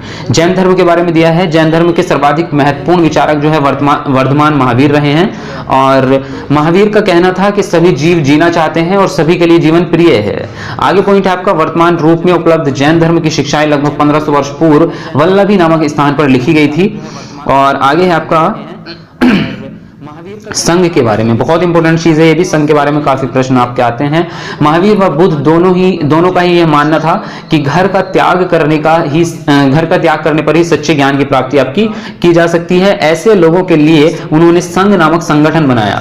संघ में रहने वाले बौद्ध भिक्षुकों के लिए बनाए गए नियम विनय पाटिका नामक ग्रंथ में आपके लिखित हैं, मिलते हैं। ये बहुत ही ज्यादा इंपॉर्टेंट है, पुस्तक का नाम आप याद रखें बिल्कुल। आगे है आपका विहार। तो विहार जो हुआ करते थे वो जैन और बौद्ध भिक्षुओं ने अपने रहने के लिए शरण स्थल बनाए जिन्हें विहार कहा जाता था। आरंभिक विहार जो है लकड़ी के बनाए जाते थे और बाद में इन्हें ईंटों का बनाया जाने लगा था। तो ये प्रश्न आपका 2014 में आया था कि आहार जो है आरंभिक विहार वो किसके बने होते थे, तो लकड़ियों के बने होते थे। मतलब एक एक पॉइंट काम का है, बिल्कुल नोट करते चले। गौतम और महावीर ने लोगों को अपनी शिक्षा प्राकृत भाषा में दी, ये याद रखें। नेक्स्ट चैप्टर होता है स्टार्ट अशोक के बारे में, एक अनोखा सम्राट जिसने युद्ध को त्याग कर दिया था। इसके बारे में आपका दिया गया है। अशोक जिस साम्राज्य पर शासन करते थे उसकी स्थापना उनके दादा चंद्रगुप्त मौर्य ने लगभग 2300 साल पहले की थी।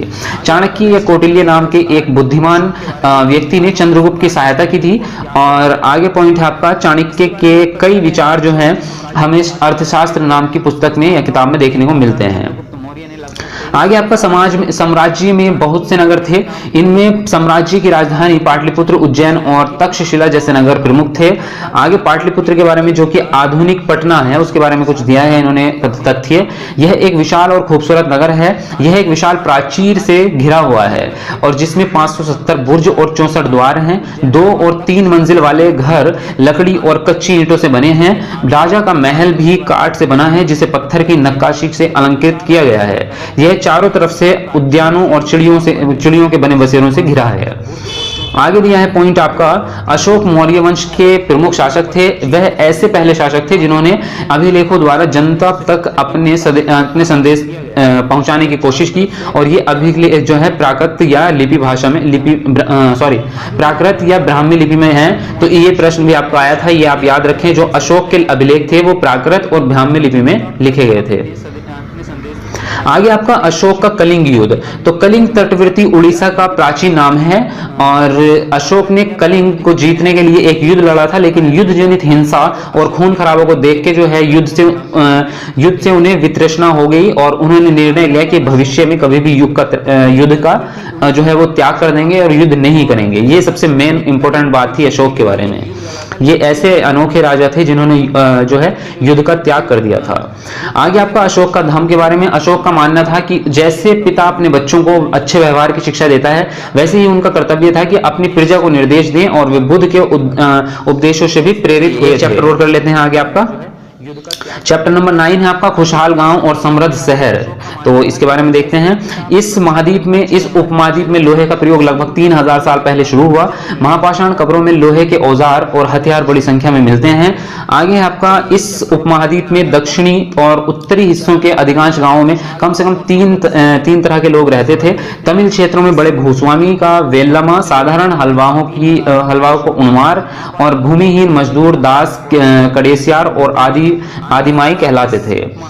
आगे आपका पॉइंट दिया गया है, देश के उत्तरी हिस्सों में गांव का प्रधान व्यक्ति यानी कि ग्राम भोजक जो कहलाता था, और तमिल के प्राचीनतम रचनाओं को संगम साहित्य कहते हैं। ये इंपॉर्टेंट चीज है, इसको याद रखें। इसकी रचना लगभग जो है 2300 साल पहले हो गई थी। आगे आपका पॉइंट दिया है इन्होंने, पुरातत्वविदों को इस युग के हजारों सिक्के मिलते हैं। सबसे पुराना आहत सिक्के हैं जो करीब 500 साल चले। चांदी या सोने के सिक्कों पर विभिन्न आकृतियों को आहत कर बनाए जाने के कारण जो है इन्हें आहत सिक्के माना जाता था या कहा जाता था। आगे आपका नगर के बारे में दिया है। नगर मथुरा जो है 2500 साल से भी ज्यादा समय से एक महत्वपूर्ण नगर रहा है, क्योंकि यह यातायात और व्यापार के दो मुख्य रास्तों पर स्थित था।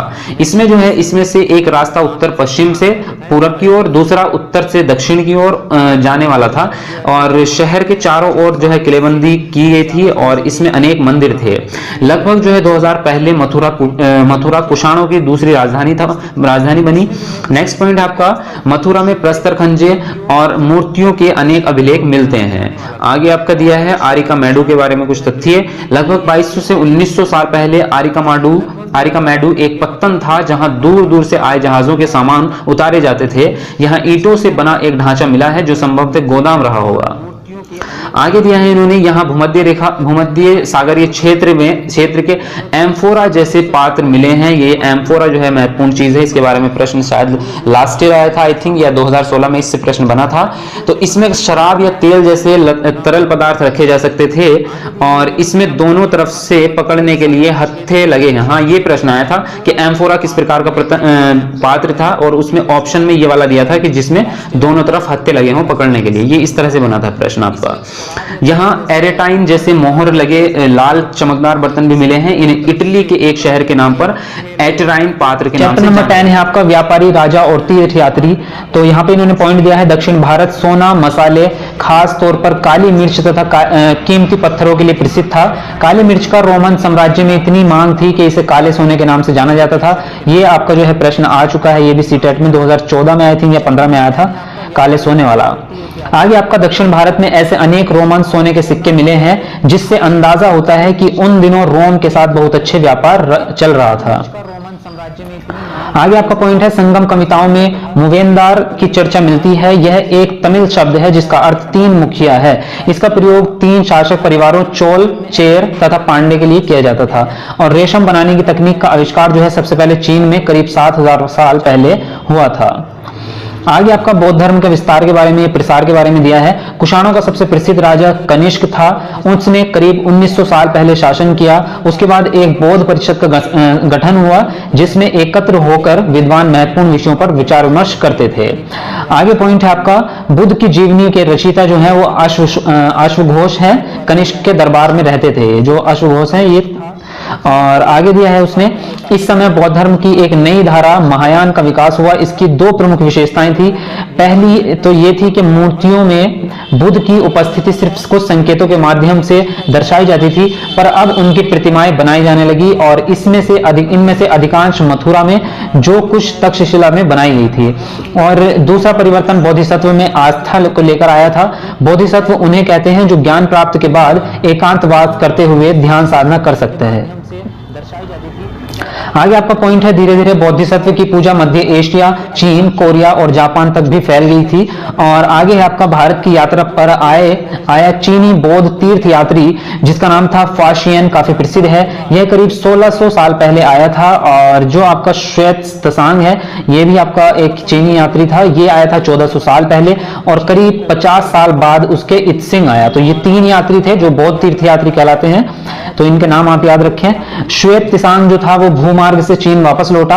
इसने बुद्ध की मूर्तियां तथा 600 से अधिक पांडुलिपियां प्राप्त की थी, यानी कि एकत्रित की थी इसने, और उनमें से 50 खो गई थी। उसने जो है अपना बाकी जीवन इन पांडुलिपियों को संस्कृत से चीनी अनुवाद करने। तो यहाँ पे खत्म होता है चैप्टर नंबर 10 और शुरू होता है आपका चैप्टर नंबर 11 यानी कि अध्याय 11, नए साम्राज्य और राज्य। तो यहाँ पे फर्स्ट पॉइंट आपका, प्रशस्ति एक विशेष किस्म का अभिलेख होता है। यह एक संस्कृत शब्द है जिसका अर्थ प्रशंसा होता है। तो समुद्रगुप्त की प्रशस्ति के बारे में देखते हैं क्या लिखा है। कवि ने इसमें राजा की एक युद्धों को जीतने वाला राजा, विद्वान तथा एक उत्कृष्ट कवि के रूप में भरपूर प्रशंसा की है। गुप्त वंश के प्रथम शासक जो थे वो चंद्रगुप्त थे, जिन्होंने महाराजा धीराज जैसी बड़ी उपाधि धारण की थी।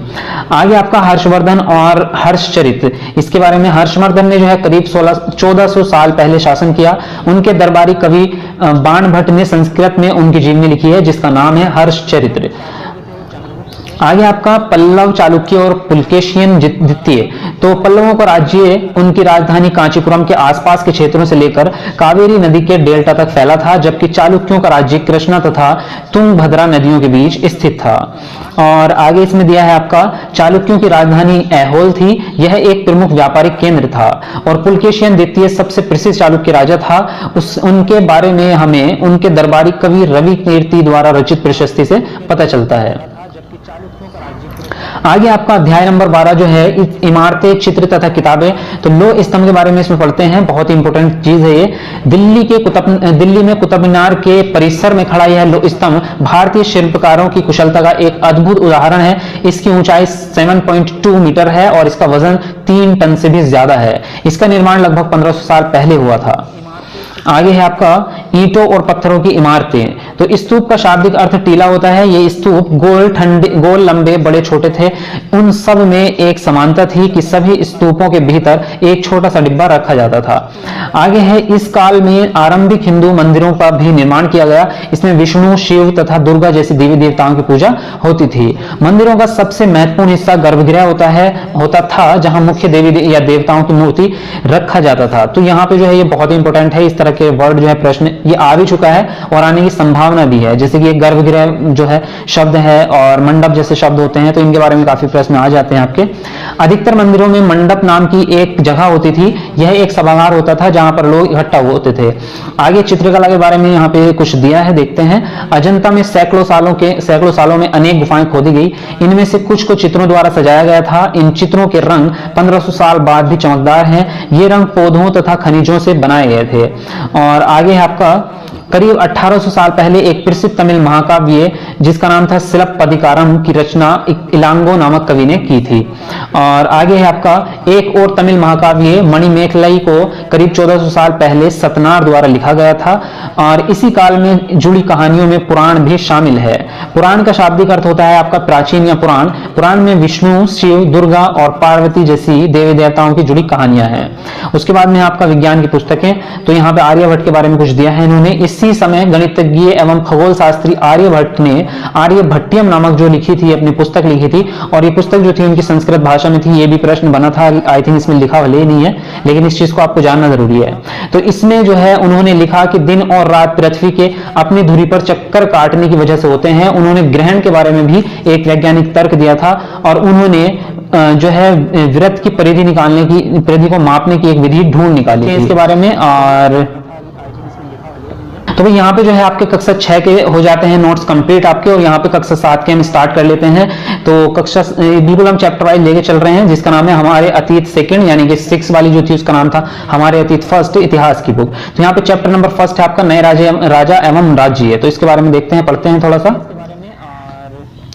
8वीं सदी के मध्य में एक राष्ट्रकूट प्रधान दंती दुर्ग ने अपने चालुक्य स्वामी की अधीनता से इनकार कर दिया और उसे हराया और हिरण्यगर्भ सोने का गर्भ नामक एक अनुष्ठान किया। अब ये अनुष्ठान जो है इसके बारे में देखते हैं, यह होता क्या था। यह अनुष्ठान ब्राह्मणों की सहायता से संपन्न किया जाता था। तो यह माना जाता था कि इससे याजक जन्म का क्षत्रिय ना होते हुए भी क्षत्रिय के रूप में दोबारा क्षत्रित्व प्राप्त कर लेगा। यानी कि ये जो है हिरण्यगर्भ जो नामक अनुष्ठान था, इस अनुष्ठान के करने के बाद उसको क्षत्रिय की उपाधि या क्षत्रिय का एक यही कहेंगे कि उपाधि सम्मान उसको मिल जाता था, भले ही वो जन्म से भले ही ना हो। आगे आपका है कदम मयूर शर्मन और गुर्जर प्रतिहार हरिश्चंद्र ब्राह्मण थे जिन्होंने अपने परंपरागत पेशे को छोड़कर शस्त्र को अपनाया था। उसके बाद है आपका राज्यों में प्रशासन। तो इन नए राजाओं में से कईयों ने महाराजाधिराज राजाओं के राजा जो है और त्रिभुवन चक्रवर्ती, 3 भवनों का स्वामी और इसी तरह की अन्य भारी भरकम उपाधियां धारण की हैं।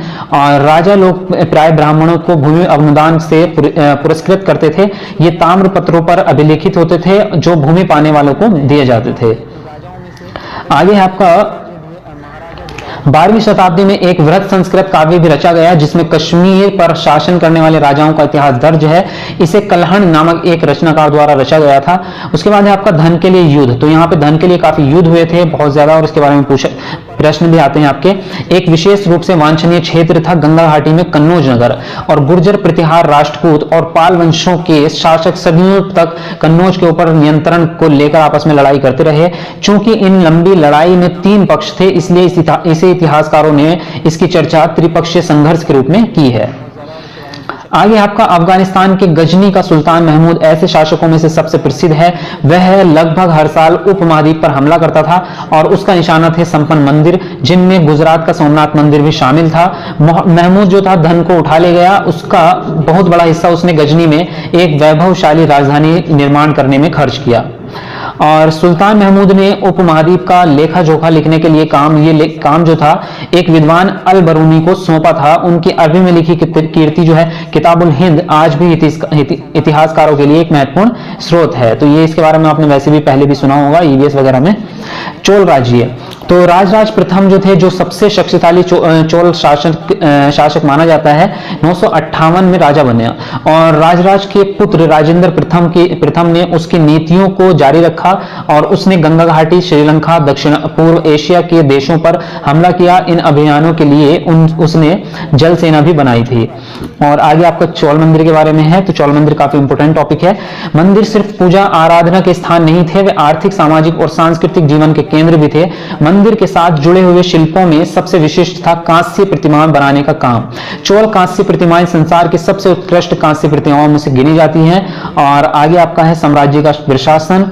तो किसानों की बस्तियां जो उर कहलाती थी, सिंचित खेती के साथ बहुत समृद्ध हो गई थी। इसी तरह के गांवों के समूह को नाडु कहा जाता था और ग्राम परिषद और नाडु न्याय करने तथा और कर वसूलने जैसे कई काम जो है प्रशासनिक कार्य वो करते थे। आगे आपका वैलाल जाति के धनी किसानों को केंद्रीय चोल सरकार की देखरेख में नाडु के कामकाज में अच्छा खासा नियंत्रण हासिल था। उनमें से कई धनी स्वामियों को चोल राजाओं ने सम्मान के रूप में मुवेंद वेलन, 3 राजाओं को अपनी सेवा प्रदान करने वाला वेलन या किसान, और आगे आपका है अरियार जिसको हम बोलते हैं प्रधान, उसको बोलते थे, जैसी उपाधियां दी थी। मतलब एक तो ये उपाधि होगी आपकी मुवेंद वेलन और दूसरी हो गई अरियार। तो ये उपाधि दी थी उन्होंने और उन्हें केंद्र में महत्वपूर्ण राजकीय पद सौंपा गया था। आगे आपका भूमि के प्रकार जो है इस हिसाब से दिया है इन्होंने, कुछ नाम उस टाइम तक रखे गए थे। तो वेलन वागाई, तो ये होती थी आपकी गैर ब्राह्मण किसान स्वामी की भूमि, और ब्रह्मदेव ये होती थी आपके ब्राह्मणों को उपहार में दी गई भूमि। शाला भोग ये विद्यालय के रखरखाव के लिए जो भूमि होती थी। देवदान या तिरुन मटुक्कमी जो होती थी, ये मंदिर को उपहार में दी गई भूमि है जिसका नाम ये रखा गया था। उसके बाद है आपका पल्लिकचंद्रम, तो ये जैन संस्थानों को दान में दी गई भूमि थी। और नरगम के नाम से ज्ञात व्यापारियों के संघ भी अक्सर शहरों में प्रशासनिक कार्य करते थे। तो ये हुआ भाई आपका फर्स्ट। और तो चलिए एक चैप्टर और कर लेते हैं, इसमें भी देखते हैं, इसमें थोड़ा और पढ़ लेते हैं। दिल्ली के सुल्तान, तो 13वीं सदी के आरंभ में दिल्ली सल्तनत की स्थापना हुई और इसके साथ दिल्ली एक ऐसी राजधानी में तब्दील हुई जिसका नियंत्रण इस उपमहाद्वीप के बहुत बड़े क्षेत्र पर फैला था।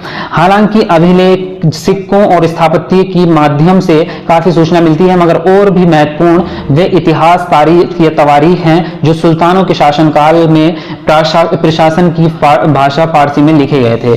तारीख का मतलब होता है आपका इतिहास, ये उर्दू शब्द है, उर्दू को तारीख कहते हैं, मतलब उर्दू में इतिहास को तारीख कहते हैं। तवारीख के लेखक सचिव, प्रशासक, कवि और दरबारियों जैसे सुशिक्षित व्यक्ति होते थे जो घटनाओं का वर्णन भी करते थे और शासकों को प्रशासन संबंधी सलाह भी देते थे। आगे आपका तवारीख के लेखक नगरों में रहते थे, गांव में शायद ही कभी रहते होंगे। और आगे आपका वे अक्सर अपने इतिहास सुल्तानों के लिए उनसे ढेर सारे इकराम पाने की आशा में लिखा करते थे। ये लेखक अक्सर शासकों को जन्मसिद्ध अधिकार और लिंग भेद पर आधारित आदर्श समाज व्यवस्था बनाए रखने के लिए सलाह देते थे। आगे आपका सन 1236 में सुल्तान इल्तुतमिश की बेटी रजिया सिंहासन पर बैठी। उस युग के इतिहासकार मिन्हाज सिराज ने स्वीकार किया कि वह अपने भाइयों से अधिक योग्य और सक्षम थी। ये प्रश्न आपका जो है बहुत इंपॉर्टेंट है और आ भी चुका है ये टॉपिक, मतलब इस चीज में, इसके बारे में जो है रजिया सुल्तान के बारे में आ चुका है ये। और आगे है आपका मिन्हाज सिराज का सोचना था कि ईश्वर ने जो आदर्श समाज व्यवस्था बनाई थी उसके अनुसार स्त्रियों को पुरुष के अधीन होना चाहिए और रानी का शासन इस व्यवस्था के विरुद्ध जाना जाता था उस टाइम पे। तो रजिया को जो है 1240 में सिंहासन से हटा दिया गया था इसी कारण से। आगे आपको इसमें रजिया ने अपने अभिलेखों और सिक्कों पर जो है अंकित करवाया था कि वह सुल्तान इल्तुतमिश की बेटी थी और खिलजी और तुगलक वंश के अंतर्गत शासन। तो इसके बारे में पढ़ लेते हैं थोड़ा सा। दिल्ली के आरंभिक सुल्तान विशेषकर इल्तुतमिश सामंतों और जमींदारों के स्थान पर अपने विशेष गुलामों को सूबेदार नियुक्त करना अधिक पसंद करते थे। इन गुलामों को फारसी में बंदगां कहा जाता था। आगे है आपका उस समय 3 प्रकार के कर थे। कृषि पर कर था जिसको खराज कहा जाता था, और मवेशियों पर था और घरों पर था। तुगलक वंश के बाद 1526 तक दिल्ली तथा आगरा पर सैयद और लोधी वंशों का राज रहा। तब तक जौनपुर, बंगाल, मालवा, गुजरात, राजस्थान तथा पूरे दक्षिण भारत में स्वतंत्र शासक उठ खड़े हुए थे और उनकी राजधानियां समृद्ध थी और राज्य फल फूल रहे थे। इसी काल में अफगान तथा राजपूतों जैसे नए शासक समूह भी। थर्ड है आपका मुगल साम्राज्य। तो यहाँ पे फर्स्ट पॉइंट आपको दिया गया है, मुगल 2 महान शासक वंशों के वंशज थे। माता की ओर से वे चीन और मध्य एशिया के मंगोल शासक चंगेज खान के उत्तराधिकारी थे। पिता की ओर से ईरान, इराक एवं वर्तमान तुर्की के शासक तैमूर के वंशज थे। आगे आपका पॉइंट है, मुगल अपने को मंगोल या मुगल कहलवाना पसंद नहीं करते थे। ऐसा इसलिए था क्योंकि चंगेज खान से जुड़ी स्मृतियां सैकड़ों व्यक्तियों के नरसंहार से संबंधित थी। तो बिल्कुल एक एक पॉइंट को आप नोट करते चलें। दूसरी ओर मुगल तैमूर के वंशज होने पर गर्व का अनुभव करते थे, ज्यादा इसलिए क्योंकि उनके इस महान पूर्वज ने 1398 में दिल्ली पर कब्जा कर लिया था। आगे आपका मुगल सैन्य अभियान। तो प्रथम मुगल शासक बाबर, जो कि 1526 से 1530 तक रहा उनका शासनकाल, ने जब 1494 में फरघाना राज्य का उत्तराधिकार प्राप्त किया तो उसकी उम्र केवल 12 वर्ष की थी। मंगोलों की दूसरी शाखा उज्बेकों के आक्रमण के कारण जो है उसे अपने पैतृक गद्दी छोड़नी पड़ी। और आगे है आपका बाबर के बारे में देखते हैं। इनका रहा है आपका 1526 से 1530 तक। तो 1526 में पानीपत के मैदान में इब्राहिम लोदी एवं उनके अफगान समर्थकों को हराया। आगे आपका 1527 में खनुबा में राणा सांगा राजपूत राजाओं और उनके समर्थकों को हराया। और आगे आपका 1528 में चंदेरी में राजपूतों को हराया। तो ये था उसके बारे में। और अब हुमायूं के बारे में पढ़ते हैं, जिनका शासनकाल 1530 से 1540 तक रहा और उसके बाद सेकेंड काल 1555 से 1556 का रहा। तो हुमायूं ने भाई मिर्जा कामरान की महत्वाकांक्षाओं के कारण हुमायूं अपने अफगान प्रतिद्वंदियों के सामने फीका पड़ गया। आगे लिखा है, शेर खान ने हुमायूं को 2 बार हराया, 1539 में चौसा में और 1540 में कन्नौज में। इन पराजयों ने उसे ईरान की ओर भागने पर मजबूर कर दिया। आगे अकबर के बारे में पढ़ते हैं, जिनका रहा शासनकाल 1556 से 1605 तक। तो 13 वर्ष की आयु में जो है सम्राट बना अकबर, और 1556 और 1570 के मध्य अकबर अपने संरक्षक बेगम खान और अपने घरेलू कर्मचारियों से स्वतंत्र हो गया। उसने सूरी और अन्य अफगानों, निकटवर्ती राज्यों मालवा और गोंडवाना तथा अपने सौतेले भाई मिर्जा हाकिम और उज्बेकों के विद्रोहों को दबाने के लिए सैन्य अभियान चलाए। आगे है आपका लिखा है 1568 में सुसोदियों की राजधानी चित्तौड़ और 1569 में रणथंभौर पर कब्जा कर लिया गया, और 1570 और 1585 के मध्य गुजरात के विरुद्ध सैनिक अभियान चलाए। आगे है 1585 से 1605 के मध्य अकबर के साम्राज्य का विस्तार हुआ, उत्तर पश्चिम में अभियान चलाए गए। और आगे लिखा है मुगल ज्येष्ठाधिकार के नियम में विश्वास नहीं रखते थे, जिसमें ज्येष्ठ पुत्र अपने पिता के राज्य का उत्तराधिकारी होता है। आगे मनसबदार, तो मनसबदार पूछा गया था, ये एग्जाम में भी आया है आपके, मनसबदार किसको बोलते थे? तो मुगलों की सेवा में आने वाले नौकरशाह मनसबदार कहलाए। मनसबदार शब्द का प्रयोग ऐसे व्यक्तियों के लिए होता था जिन्हें मनसब यानी कि कोई सरकारी हैसियत या पद प्राप्त होता था। अब आगे इसमें दिया है अकबरनामा और आईन अकबरी, ये पुस्तकें हैं, इनके बारे में जो है इसमें बहुत इंपॉर्टेंट चीज दी है। यह पुस्तक अबुल फजल ने अकबर के शासनकाल के इतिहास के बारे में 3 जिल्दों में लिखी। इसका शीर्षक था अकबरनामा। पहली जिल्द में अकबर के पूर्वजों का बयान है, और दूसरी में जो है अकबर के शासनकाल की घटनाओं का वर्णन है, और तीसरी जिल्द जिसका नाम है आईन अकबरी, इसमें अकबर के प्रशासन, घराने, सेना, राजस्व और साम्राज्य के भूगोल का ब्यौरा मिलता है। तो ये हुआ आपका चैप्टर खत्म, और अब नेक्स्ट चैप्टर स्टार्ट होता है आपका चैप्टर नंबर 4, शासक और इमारतें। तो इसके बारे में पढ़ते हैं। यहाँ पे दिया है कुतुब मीनार कुतुबुद्दीन ऐबक ने लगभग 1999 में बनवाया था, और इसके छज्जे के नीचे अभिलेखों की 2 पट्टियां हैं। ये अभिलेख अरबी में है। आई थिंक यहाँ पे जो है ये थोड़ी मिस्टेक मुझे लग रही है, 1999 नहीं है, गलत मिसप्रिंट हुआ है इसमें। तो 1599 आई थिंक 1699 में बनवाया था, तो इसको एक बार चेक कर लेना आप, मैं बता दूंगा आपको नेक्स्ट वीडियो में। चलिए, तो यहाँ पे जो है आगे है 7वीं और 10वीं शताब्दी के मध्य वास्तुकार भवनों में और अधिक कमरे, दरवाजे और खिड़कियां बनाने लगे। छत, दरवाजे और खिड़कियां अभी भी 2 ऊर्ध्वाधर खंभों के आर पार एक अनुप्रस्थ क्षैतिज रखकर बनाए जाते थे। वास्तुकला की यह शैली अनुप्रस्थ टोडा निर्माण कहलाई जाती थी। आगे है आपका 18वीं से 13वीं शताब्दी के बीच मंदिरों, मस्जिदों, मकबरों तथा सीढ़ीदार कुओं, जिसे वो बावड़ी बोलते थे, से जुड़े भवनों के निर्माण में ऐसी शैली का प्रयोग हुआ है। आगे है आपका तंजावुर के राजराजेश्वर मंदिर का शिखर। ये बहुत इंपॉर्टेंट चीज है भाई, और काफी फेमस है।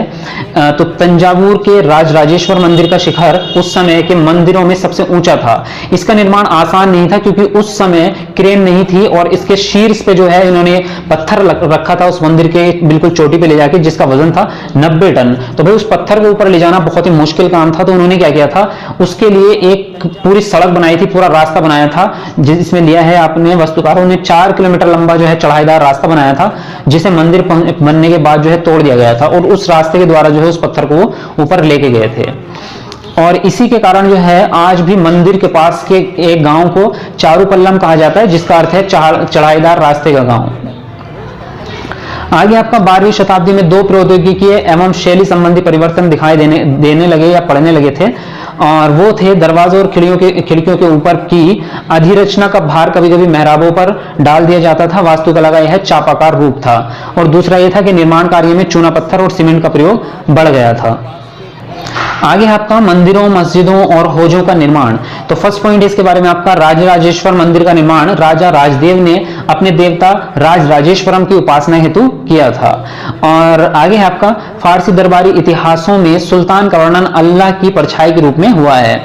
आगे आपका दिल्ली के एक अभिलेख मस्जिद से पता चलता है कि अल्लाह ने अलाउद्दीन को शासक इसलिए चुना था क्योंकि उसमें अतीत के महान विधिकर्ताओं जैसे कि मूसा और सुलेमान की विशिष्टताएं मौजूद थी। आगे है आपका सुल्तान इल्तुतमिश ने दहली कूना के एकदम निकट एक विशाल तालाब बनाया था। निर्माण करके व्यापक सम्मान प्राप्त किया। इस विशाल जलाशय को हौज सुल्तानी अथवा राजा का तालाब कहा जाता था। आगे आपका मंदिरों का नष्ट होना। तो 9वीं शताब्दी के आरंभ में जब पांड्यन राजा श्री वल्लभ ने श्रीलंका पर जो है आक्रमण कर राजासेन प्रथम, जिसको 831 से 851 के बीच को पराजित किया था, तो उसके विषय में बौद्ध भिक्षु व इतिहासकार धम्मकिति ने लिखा है कि सारी बहुमूल्य चीजें वह ले गया, रत्न महल में रखी स्वर्ण की बनी मूर्ति और विभिन्न प्रकार के विभिन्न मठों में रखे सोने की प्रतिमाएं, ये सब वो ले गया था। आगे आपका गजनी का सुल्तान, ये काफी फेमस है भाई, आता भी है बहुत बार। गजनी का सुल्तान महमूद ने भारत में मंदिरों को लूटा। उस समय सुल्तान महमूद कोई खास या कोई महत्वपूर्ण शासक नहीं था, लेकिन मंदिरों को नष्ट करके खास तौर से सोमनाथ का मंदिर उसने एक महान इस्लामी योद्धा के रूप में श्रेय प्राप्त करने का कोशिश की थी, प्रयास किया। आगे आपका बाग, मकबरे और किले, तो मुगलों के अधीन वास्तुकला और अधिक जटिल हो गई। और आगे इसमें दिया है अपनी आत्मकथा में बाबर ने औपचारिक बागों की योजनाओं और बनाने में रुचि का वर्णन किया है। अक्सर ये बाग दीवार से घिरे होते थे और कृत्रिम नहरों द्वारा 4 भागों में विभाजित आयताकार आहते में स्थित थे। 4 हिस्सों में बटे होने के कारण इनको 4 भाग कहा जाता था।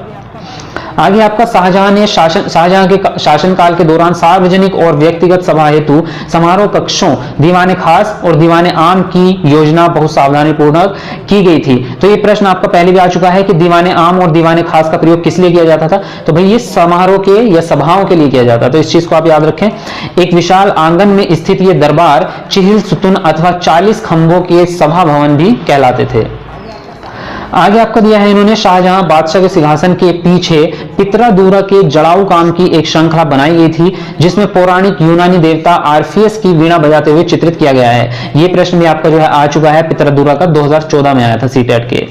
जो पितरादूरा है ये आपकी ये उत्कीर्णित संगमरमर अथवा बालू पत्थर पर रंगीन ठोस पत्थरों को दबाकर बनाए गए सुंदर और अलंकृत। चलिए नेक्स्ट आपका चैप्टर शुरू होता है, चैप्टर नंबर 5, नगर व्यापारी और शिल्पी जन।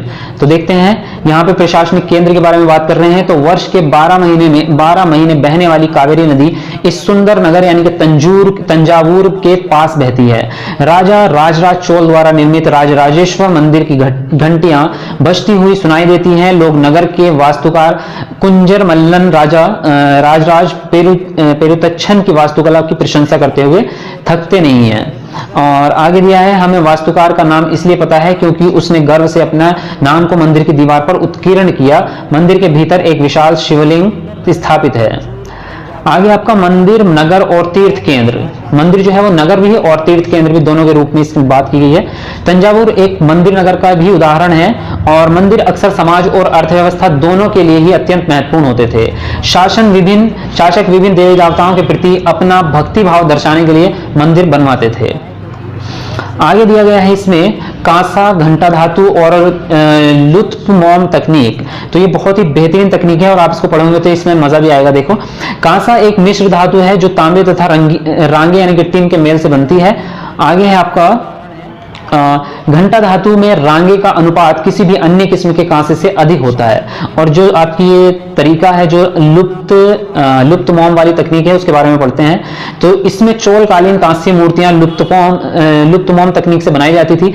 इस प्रविधि के अंतर्गत क्या होता था, ये सबसे पहले तो मोम की एक प्रतिमा बनाई जाती थी, उसके बाद में उस पर चिकनी मिट्टी से पूरी तरह उसको लीप दिया जाता था और सूखने के लिए छोड़ दिया जाता था। जब वह पूरी तरह सूख जाती थी तो उसे गर्म करके एक छोटे से छेद के द्वारा उसके अंदर से मोम को बाहर निकाल लिया जाता था और मोम को बाहर निकालने के बाद जो है उसी छेद से उसके अंदर जो धातु थी, पिघली हुई धातु, उसको उसके अंदर भर दिया जाता था। और जब वो ठंडी हो जाती थी तो उसके बाद में क्या करेंगे, जब ठंडी होने के बाद अंदर जो है वो धातु जम जाएगी उसी आकार में और बाहर की जो मिट्टी रहेगी उसको वो हटा देते थे और उसको साफ कर देते थे और उसके बाद जो है निकली प्रतिमा को वो साफ करके चमका देते थे। तो बहुत बेहतरीन टेक्निक थी और बहुत ही अच्छी है, आज भी यूज होती है। नगरों में आमतौर पर मंडपिका जिसको मंडी कहते थे वो होती थी, जहां पर गांव वाले अपनी उपज बेचते थे, जो कृषि करते थे। और उनसे ऐसी गलियां थी जहां पे दुकानें और बाजार होते थे, तो उनको क्या कहते थे, हट कहते थे उनको। नगरों में शिल्प, तो बीदर के शिल्पकार तांबे तथा चांदी में जड़ाई के काम के लिए इतने अधिक प्रसिद्ध थे कि इस शिल्प का नाम ही बीदरी पड़ गया। आगे इसमें दिया है पांचाल अर्थात विश्वकर्मा समुदाय जिसमें सुनार, कसेरे, लोहा, राजमिस्त्री और बढ़ई शामिल थे, मंदिरों के निर्माण के लिए आवश्यक थे। इसके अलावा वे राजमहलों, बड़े बड़े भवनों, तालाबों तथा जलाशयों के निर्माण में भी अपनी महत्वपूर्ण भूमिका अदा करते थे। इसी प्रकार सालियार या केकुलार जैसे बुनकर भी समृद्धिशाली समुदाय बन गए थे और वे मंदिरों को भारी दान दक्षिणा दिया करते थे। स्टार्ट करेंगे चैप्टर नंबर 6 जिसका नाम है जनजातियां, खानाबदोश और एक जगह बसे हुए समुदाय। तो चलिए इसके बारे में पढ़ते हैं। तो यहाँ पे फर्स्ट पॉइंट दिया है, उपमहाद्वीप के कई समाज ब्राह्मणों द्वारा सुझाए गए सामाजिक नियमों और कर्म कांडों को नहीं मानते थे और ना ही वे कई असमान वर्णों में विभाजित थे। अक्सर ऐसे समाजों को जनजातियां कहा जाता रहा है। आगे पॉइंट है आपका, कुछ जनजातियां खानाबदोश थीं और वे एक जगह से दूसरी जगह घूमती रहती थी। जनजातीय समूह संयुक्त रूप से भूमि और चरगाहों पर नियंत्रण रखते थे।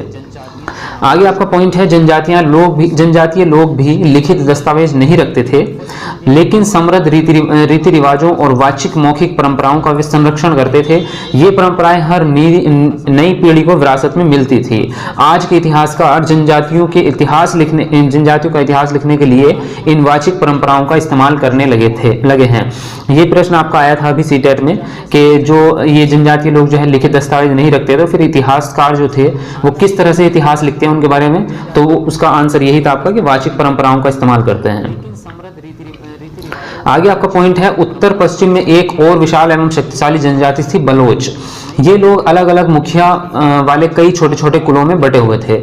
आगे है आपका, पश्चिमी हिमालय में गड्डी गडरिया की जनजाति रहती थी।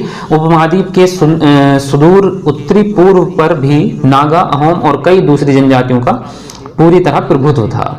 आगे है आपका, बंजारा लोग सबसे महत्वपूर्ण व्यापारी खानाबदोश थे। उनका कारवां टांडा कहलाता था और सुल्तान अलाउद्दीन खिलजी बंजारों का ही इस्तेमाल नगर के बाजारों तक अनाज की ढुलाई के लिए करते थे। तो ये प्रश्न भी आपका सीटेट में आया था कि कौन सा ऐसा राजा है या कौन सा ऐसा सुल्तान था जो बंजारों का प्रयोग जो है वो अनाज की ढुलाई के लिए करता था। तो वहां पे जो है ये आपका हो जाएगा यहाँ पर राइट कि अलाउद्दीन खिलजी, उसमें ऑप्शन दिया हुआ था। चलिए आगे आपके गोंड के बारे में दिया है। तो गोंड लोग गोंडवाना नामक वन प्रदेश में रहते थे। वे स्थानांतरित कृषि करते थे। इन राज्यों में प्रशासनिक व्यवस्था केंद्रीकृत हो रही थी। राज्य गढ़ों में विभाजित थे। हर गढ़ किसी खास गोंड कुल के नियंत्रण में था। ये पुणे 84 गांवों की इकाइयों में विभाजित होते थे जिन्हें 84 कहा जाता था। 84 का विभाजन बरहोतों में होता था जो 12-12 गांवों को मिलाकर बनते थे। आगे आपका गढ़ कंडगा एक समृद्ध राज्य था। इसने हाथियों को पकड़ने और दूसरे राज्यों में उनका निर्यात करने के व्यापार में खासा धन कमाया था।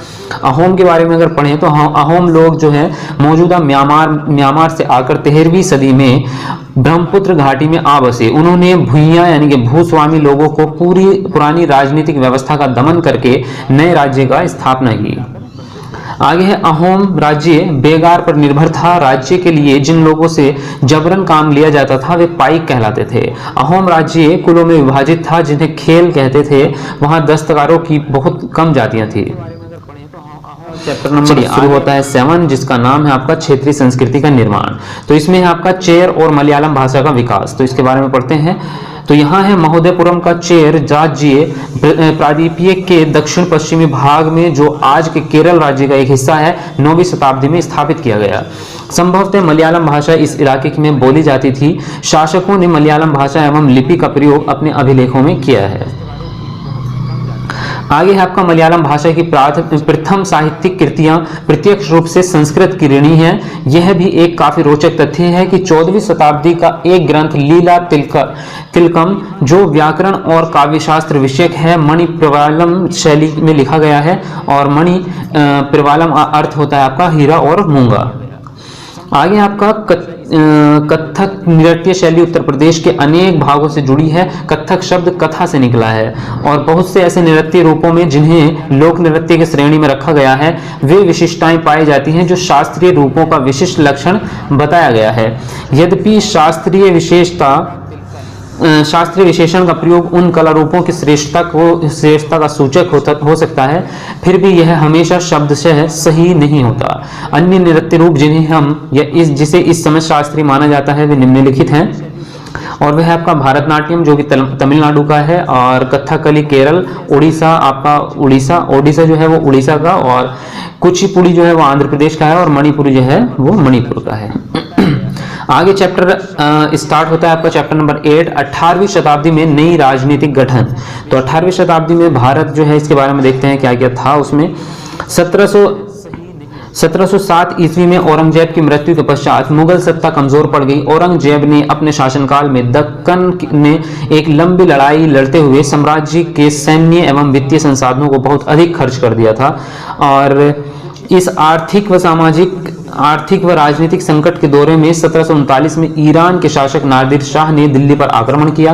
नादिर शाह के आक्रमण के बाद अफगान शासक अहमद शाह अब्दाली के आक्रमणों का सिलसिला शुरू हो गया।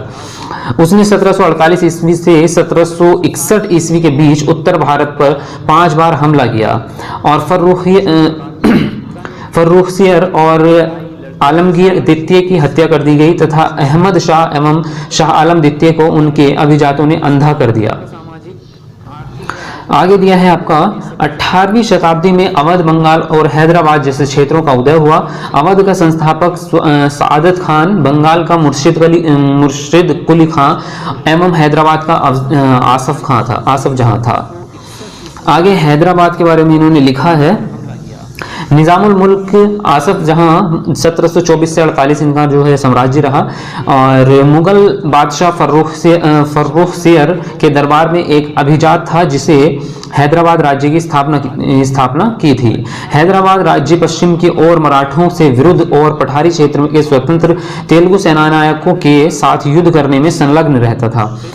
आगे है आपका पूर्व दिशा में निजामुल मुल्क आसफ जहां कोरोमंडल तट पर स्थित वस्त्र उत्पादक धन संपन्न क्षेत्र पर अपना नियंत्रण प्राप्त करने की महत्वाकांक्षा रखता था, पर उस क्षेत्र में ब्रिटिश शक्ति की उपस्थिति के कारण रोक लग गई थी। अब पढ़ते हैं अवध के बारे में।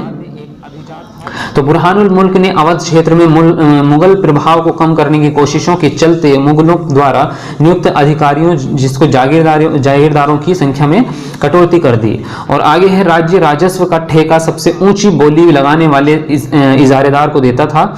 इजारेदार राज्य को ठेके की रकम के भुगतान का वचन देते थे। आगे लिखा है बंगाल के बारे में। तो मुर्शिद अली खां के नेतृत्व में बंगाल धीरे धीरे मुगल नियंत्रण में हो गया था, और अलीवर्दी खां ने के शासनकाल में जगत सेठ का साहूकार घराना अत्यंत समृद्धशाली हो गया था। अब हम मराठा के बारे में यहाँ पे दिया है। तो शिवाजी की मृत्यु के पश्चात मराठा राज्य में प्रभावी शक्ति चित्पावन ब्राह्मणों के एक परिवार के हाथ में रही, जो शिवाजी के उत्तराधिकारी के शासनकाल में पेशवा यानी कि प्रधानमंत्री, जिसको उस टाइम पे मतलब पेशवा कहा जाता होगा उस टाइम पे, के रूप में अपनी सेवाएं देते रहे। पुणे मराठा राज्य की राजधानी बन गई थी। अब यहाँ पे जो है आपका क्लास नंबर 7 यानी कि कक्षा 7 का जो है हिस्ट्री वाला आपकी खत्म हो जाता है, और यहाँ से स्टार्ट होता है आपका कक्षा 8 यानी कि हमारे अतीत 3rd। तो इसमें पहला चैप्टर है आपका व्यापार से साम्राज्य तक। तो देखिए इसमें ईस्ट इंडिया कंपनी जो है सबसे महत्वपूर्ण है।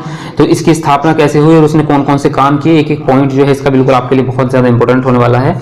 तो पहली इंग्लिश फैक्ट्री 1651 ईस्वी में हुगली नदी के किनारे शुरू हुई। कंपनी के व्यापारी यहीं से अपना काम चलाते थे। इन व्यापारियों को उस जमाने में फैक्टर कहा जाता था।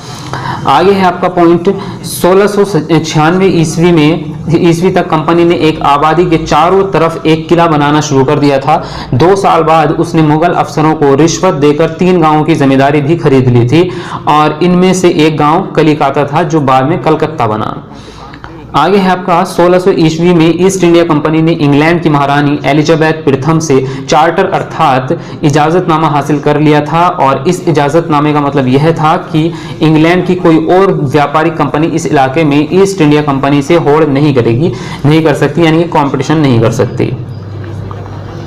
आगे है जब वॉरेन हेस्टिंग्स 1785 ईस्वी में इंग्लैंड लौटा, तो एडमंड बर्के ने इस पर बंगाल का शासन सही ढंग से न चलाने पर आरोप लगा दिया था, और इस आरोप के चलते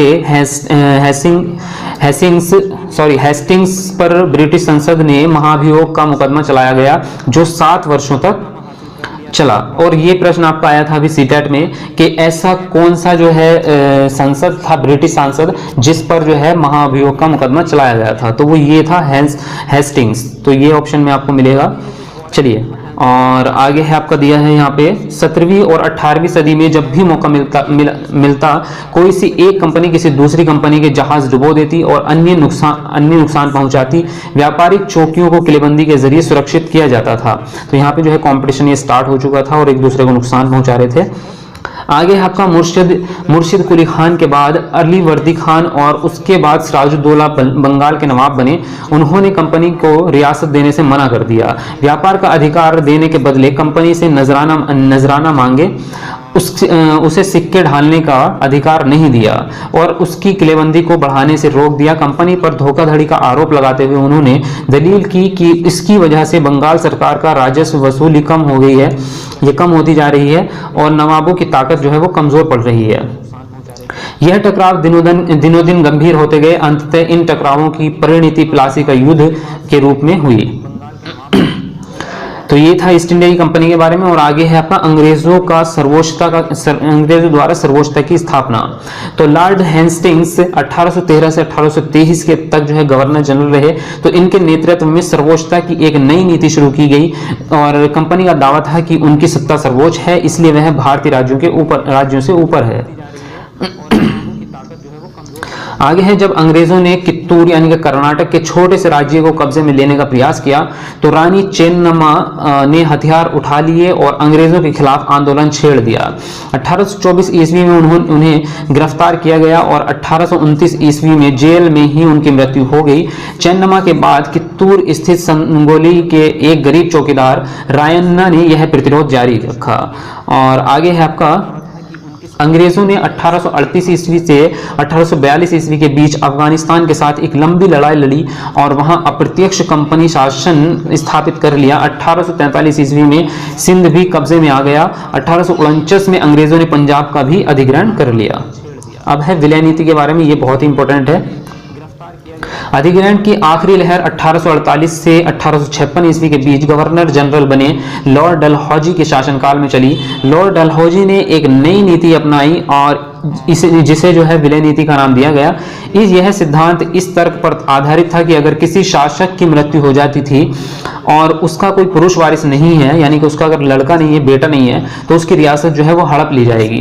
तो इस सिद्धांत पर जो है, इस सिद्धांत के आधार पर एक के बाद एक रियासतें, जैसे कि सतारा को 1848 में, संबलपुर को 1850 में, उदयपुर को 1852 में, नागपुर को 1853 में और झांसी को 1854 में अंग्रेजों के हाथ में ये सब चली गई थी। इन पे कब्जा कर लिया था उन्होंने।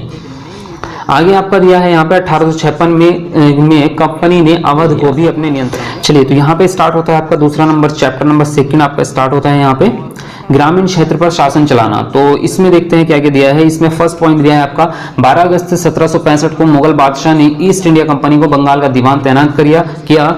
और सेकंड पॉइंट है कंपनी कोशिश करती थी कि वह ज्यादा से ज्यादा राजस्व हासिल करे और कम से कम कीमत पर बढ़िया सूती और रेशमी कपड़ा खरीदे। आगे आपका यह 1865 से पहले ब्रिटेन ने सोने व चांदी की आयात करती थी। आगे आपका कंपनी ने 1793 में स्थायी बंदोबस्त लागू किया। इस बंदोबस्त की शर्तों के हिसाब से राजाओं और तालुकदारों को जमींदारों के रूप में मान्यता दी गई। उन्हें किसानों से लगान वसूलने और कंपनी को राजस्व चुकाने का जिम्मा सौंपा गया।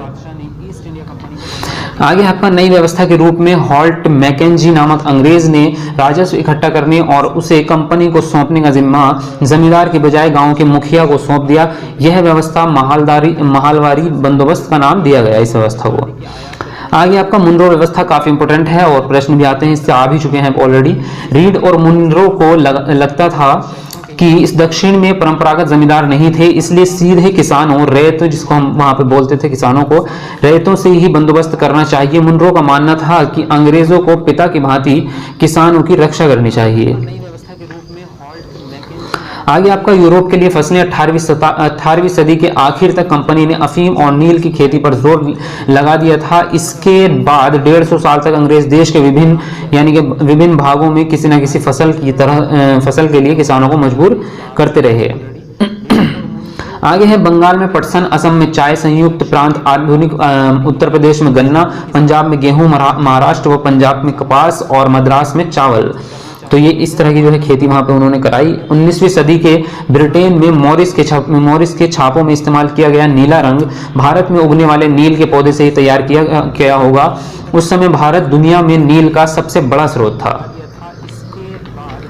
भारतीय नील की मांग। नील का पौधा मुख्य रूप से उष्ण कटिबंधीय इलाकों में ही उगता है। यूरोपीय कपड़ा उत्पादों को बैंगनी और नीले रंग के लिए वोड नामक एक और पौधे पर निर्भर रहना पड़ता था। वोड पौधा शीतोष्ण क्षेत्र में उगता था, इसलिए यूरोप में आसानी से मिल जाता था। आगे है नील की खेती के दो तरीके थे, निज और रेती। निज खेती की व्यवस्था में बागान मालिक खुद अपनी जमीन में नील उत्पादन करता था। रेत व्यवस्था में के तहत बागान मालिक रेतों के साथ एक अनुबंध सट्टा करते थे। कई बार वे गांव के मुखियाओं को भी रेतों की तरह समझौता करने के लिए बाध्य कर देते थे। और आगे है आपका जो अनुबंधन पर दस्तखत कर देते थे, उन्हें नील उगाने के लिए कम ब्याज पर बागान लेने के लिए रेतों को कम ब्याज दर पर बागान मालिकों से नगद कर्जा मिल जाता था और कर्जा लेने वाले रेत को अपनी कम से कम 25% जमीन पर जो है नील उगाना पड़ता था, नील की खेती करनी पड़ती थी। बागान मालिक बीज और उपकरण मुहैया कराते थे, जबकि मिट्टी को तैयार करना, बीज बोना और फसल की देखभाल करना, ये सब जिम्मेदारी जो है वो काश्तकारों का। तीसरा चैप्टर जिसका नाम है उपनिवेशवाद। चलिए, तो फर्स्ट आपका पॉइंट यहाँ पे दिया गया है, ब्रिटेन ने भारत को उपनिवेश बनाने के बाद अपने हित साधने के लिए समाज के प्रभावी वर्गों से संपर्क साधने का प्रयास किया और इस कार्य में उसे कामयाबी भी मिली। लेकिन उच्च वर्ग से संपर्क के बाद ये वर्ग अपने हित साधने में लग गए, जिसका प्रत्यक्ष अप्रत्यक्ष प्रभाव किसान, मजदूर एवं आदिवासी वर्ग पर पड़ा। आगे आपका दिया है अंग्रेजों के आने से पहले बहुत सारे इलाकों पर मुखियाओं का महत्वपूर्ण स्थान होता था। उनके पास औरों से ज्यादा आर्थिक ताकत होती थी और वे इस इलाके पर नियंत्रण रखते थे। कई जगह उनकी अपनी पुलिस होती थी और वे जमीन एवं वन प्रबंधन के स्थानीय नियम खुद बनाते थे। लेकिन ब्रिटिश शासन के तहत आदिवासी मुखियाओं का कामकाज और अधिकार काफी बदल गए थे। उन्हें कई गांवों पर जमीन का मालिकाना हक तो मिल रहा था, लेकिन उनकी शासनीय शक्तियां छिन गई थी और उन्हें ब्रिटिश अधिकारियों द्वारा बनाए गए नियमों को मानने के लिए बाध्य कर दिया। और आगे आपका है, ब्रिटिश चाहते थे कि घुमंतु आदिवासी जो हैं वो के समूह एक स्थायी जगह पर रहें, एक स्थायी स्थान पर रहें, एक ही जगह पे। स्थायी रूप से एक जगह रहने वाले किसानों को नियंत्रण करना आसान था, इसलिए वो ऐसा चाहते थे। अंग्रेज अपने शासन के लिए आमदनी का नियमित स्रोत भी चाहते थे। फलस्वरूप उन्होंने जमीन के बारे में कुछ नियम लागू कर दिए और उन्होंने जमीन को मापकर प्रत्येक व्यक्ति का हिस्सा तय कर दिया। आगे दिया है, उन्होंने यह भी तय कर दिया कि किससे लगान देना होगा। कुछ किसानों को भूस्वामी और दूसरों को पट्टेदार घोषित कर दिया। झूम काश्तकारों को स्थायी रूप से बसने की अंग्रेजों की कोशिश जो है वो कामयाब नहीं रही। चलिए, नेक्स्ट आपका चैप्टर है यहाँ पे महिलाएं, जाति एवं सुधार। तो ये आपका देखे थे, ये बहुत इंपॉर्टेंट चैप्टर है आपका, इसमें से काफी प्रश्न भी आते हैं।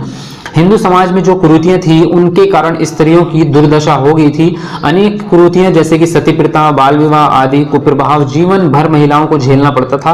परिवार में पुत्री का जन्म होने पर शोक मनाया जाना आम बात थी और विधवाओं को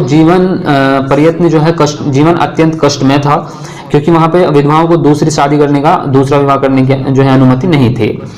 आगे आपका राजाराम मोहन राय और सती प्रथा का विरोध। तो राजाराम मोहन राय को भारतीय पुनर्जागरण का अग्रदूत और आधुनिक भारत का जनक कहा जाता है। तो देखिए इन्होंने कौन कौन से कार्य किए थे। राजाराम मोहन राय ने 20 अगस्त 1828 को ब्रह्म समाज की स्थापना की। राजाराम मोहन राय के प्रयासों द्वारा ही लॉर्ड विलियम बेंटिक ने 1829 में अधिनियम 17 पारित कर सती प्रथा पर रोक लगाई और ब्रह्म समाज ने बाल विवाह एवं बहुविवाह को अनुचित और विधवा विवाह को उचित ठहराया।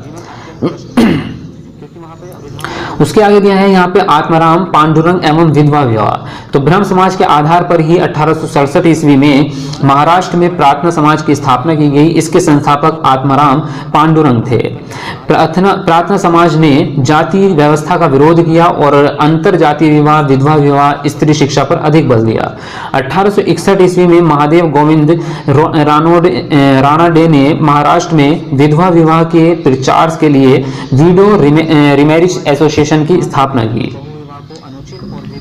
आगे है आपका दयानंद सरस्वती और समाज सुधार। तो आधुनिक भारत में सामाजिक एवं धार्मिक पुनर्जागरण लाने में दयानंद सरस्वती द्वारा 1875 में स्थापित आर्य समाज की महत्वपूर्ण भूमिका रही है। वैदिक ग्रंथों का अध्ययन कर दयानंद सरस्वती ने निष्कर्ष निकाला कि हिंदू धर्म में प्रचलित अनेक परंपराओं और प्रथाएं हिंदू धर्म की मूल भावना के विपरीत हैं। आगे है उन्होंने लिखा, उनका विश्वास था कि वैदिक धर्म के प्रचार से ही समाज और देश का कल्याण हो सकता है। और आर्य समाज ने अंधविश्वास, मूर्ति पूजा, हिंसात्मक यज्ञ, पर्दा प्रथा, बाल विवाह, छुआछूत आदि का घोर विरोध किया तथा विधवा विवाह, नारी शिक्षा आदि पर विशेष बल दिया।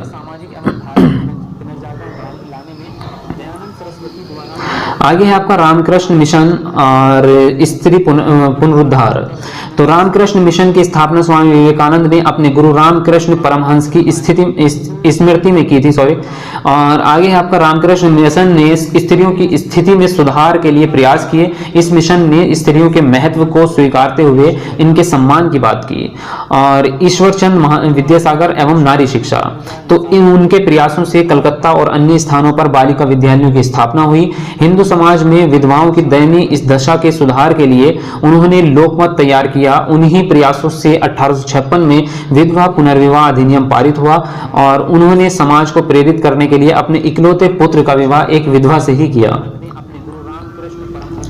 उसके बाद जो है यहाँ पे कुछ औरों के बारे में जो है तथ्य दिए गए हैं, जैसे कि बदरुद्दीन तैयब जी ने मुसलमानों में बाल विवाह, बहुविवाह, पर्दा प्रथा आदि कुरीतियों का विरोध किया एवं इन्हें दूर करने का प्रयास किया। उसके बाद ज्योतिबा फूले ने 1854 ईस्वी में बालिकाओं के लिए स्कूल की स्थापना की, जो भारत में लड़कियों का प्रथम स्कूल था। आगे आपका भोपाल की बेगमों ने अलीगढ़ में लड़कियों के लिए प्राथमिक स्कूल खोला था। बेगम रुकैया सखावत हुसैन ने कलकत्ता और पटना में मुस्लिम लड़कियों के लिए स्कूल खोले थे।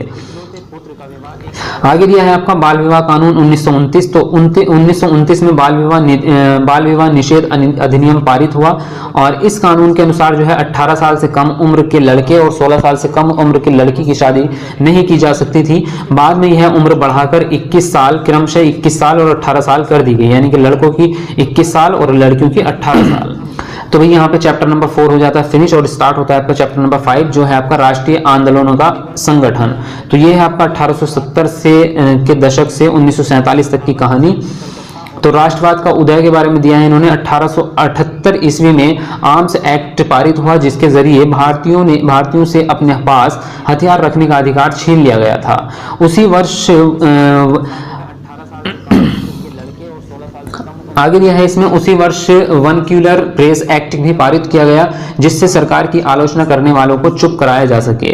आगे इसमें दिया है इसमें रोलेट सत्याग्रह। तो 1919 ईस्वी में गांधी जी ने अंग्रेजों द्वारा हाल ही में पारित रोलेट कानून के खिलाफ सत्याग्रह का आह्वान किया। यह कानून अभिव्यक्ति की स्वतंत्रता जैसे मूल अधिकारों पर अंकुश लगाने और पुलिस को और भी ज्यादा अधिकार देने के लिए लागू किया गया था। तो गांधी जी ने इसका जो है विरोध किया बिल्कुल, और गांधी जी ने लोगों से आह्वान किया कि इसके विरुद्ध 6 अप्रैल 1919 को अहिंसक विरोध दिवस के रूप में अपमान और याचना दिवस जो है मनाया जाएगा। आगे आपका खिलाफत आंदोलन और असहयोग आंदोलन। तो भारतीय मुसलमान चाहते थे कि पुराने ओटोमन साम्राज्य में स्थित पवित्र मुस्लिम स्थानों पर खलीफा का नियंत्रण बना रहना चाहिए, और खिलाफत आंदोलन के नेता मोहम्मद अली और शौकत अली अब एक सर्वव्यापी सहयोग आंदोलन शुरू करना चाहते थे। आगे आपका 1921 से 22 ईस्वी के दौरान असहयोग आंदोलन को और गति मिली और हजारों विद्यार्थियों ने सरकारी स्कूल छोड़ दिए। आगे आपका दांडी, जिसको दांडी मार्च बोलते हैं या दांडी मार्च बोलते हैं। तो 1930 ईस्वी में गांधी जी ने एक ऐलान किया कि वह नमक के लिए जो है यात्रा करेंगे। मतलब यहाँ पे आई थिंक कुछ मिस हो गया है। तो यहाँ पे जो है उन्होंने यात्रा की थी दांडी तक की।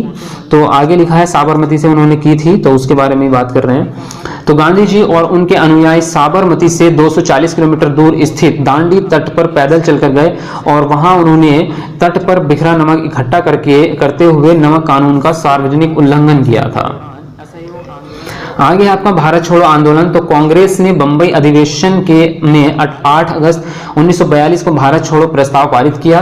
गांधी जी ने लोगों को करो या मरो का नारा दिया और भारत छोड़ो आंदोलन के 9 अगस्त 1942 ईस्वी को प्रारंभ होते ही गांधी जी और अन्य शीर्ष नेताओं को गिरफ्तार कर लिया गया। आंदोलन के प्रति ब्रिटिश सरकार की दमनात्मक नीति के विरुद्ध गांधी जी ने आगा खां पैलेस में 10 फरवरी 1943 को 21 दिन के उपवास की घोषणा की और गांधी जी को ब्रिटिश सरकार ने उनके खराब स्वास्थ्य के कारण 6 मई 1944 को जेल से रिहा कर दिया। मुस्लिम लीग ने भारत छोड़ो आंदोलन का समर्थन तो नहीं किया, लेकिन तटस्थता का रुख अपनाया। उसके बाद आपका स्टार्ट होता है चैप्टर नंबर 6 यहाँ पे, और स्वतंत्रता के बाद क्या है कहानी, तो स्वतंत्र विदेशी नीति, तो इसको देख लेते हैं। और 1950 से 60 के दशकों में शीत युद्ध का उदय हुआ, शक्तिशाली देशों के बीच प्रतिद्वंद्विता पैदा हुई और अमेरिका व सोवियत संघ के बीच वैचारिक टकराव गहरे होते चले गए। आगे दिया है इसमें, दोनों देशों ने अपने अपने समर्थक देशों को मिलाकर सैनिक गठबंधन बना लिए। प्रधानमंत्री जवाहरलाल नेहरू नव स्वाधीन भारत के विदेश मंत्री भी थे। उन्होंने इस संदर्भ में स्वतंत्र भारत की विदेश नीति की रूपरेखा तैयार की। गुट निरपेक्ष आंदोलन एक विषय इस विदेश नीति का मूल आधार था।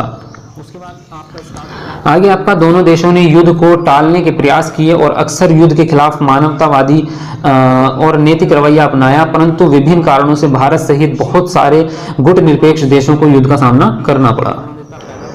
अब बात आती है आपकी महात्मा गांधी की हत्या के बारे में। तो 1947 ईस्वी में स्वतंत्रता के बाद देश विभाजन ने गांधी जी को निराश किया था।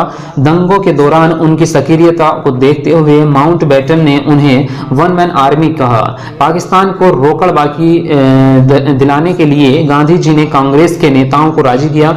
इस मसले पर उन्होंने आमरण अनशन भी किया। और आगे लिखा है, उनकी प्रार्थना सभा में कुरान की आयतें पढ़ी गई। इन कार्यों को कट्टरपंथी हिंदुओं ने पसंद नहीं किया।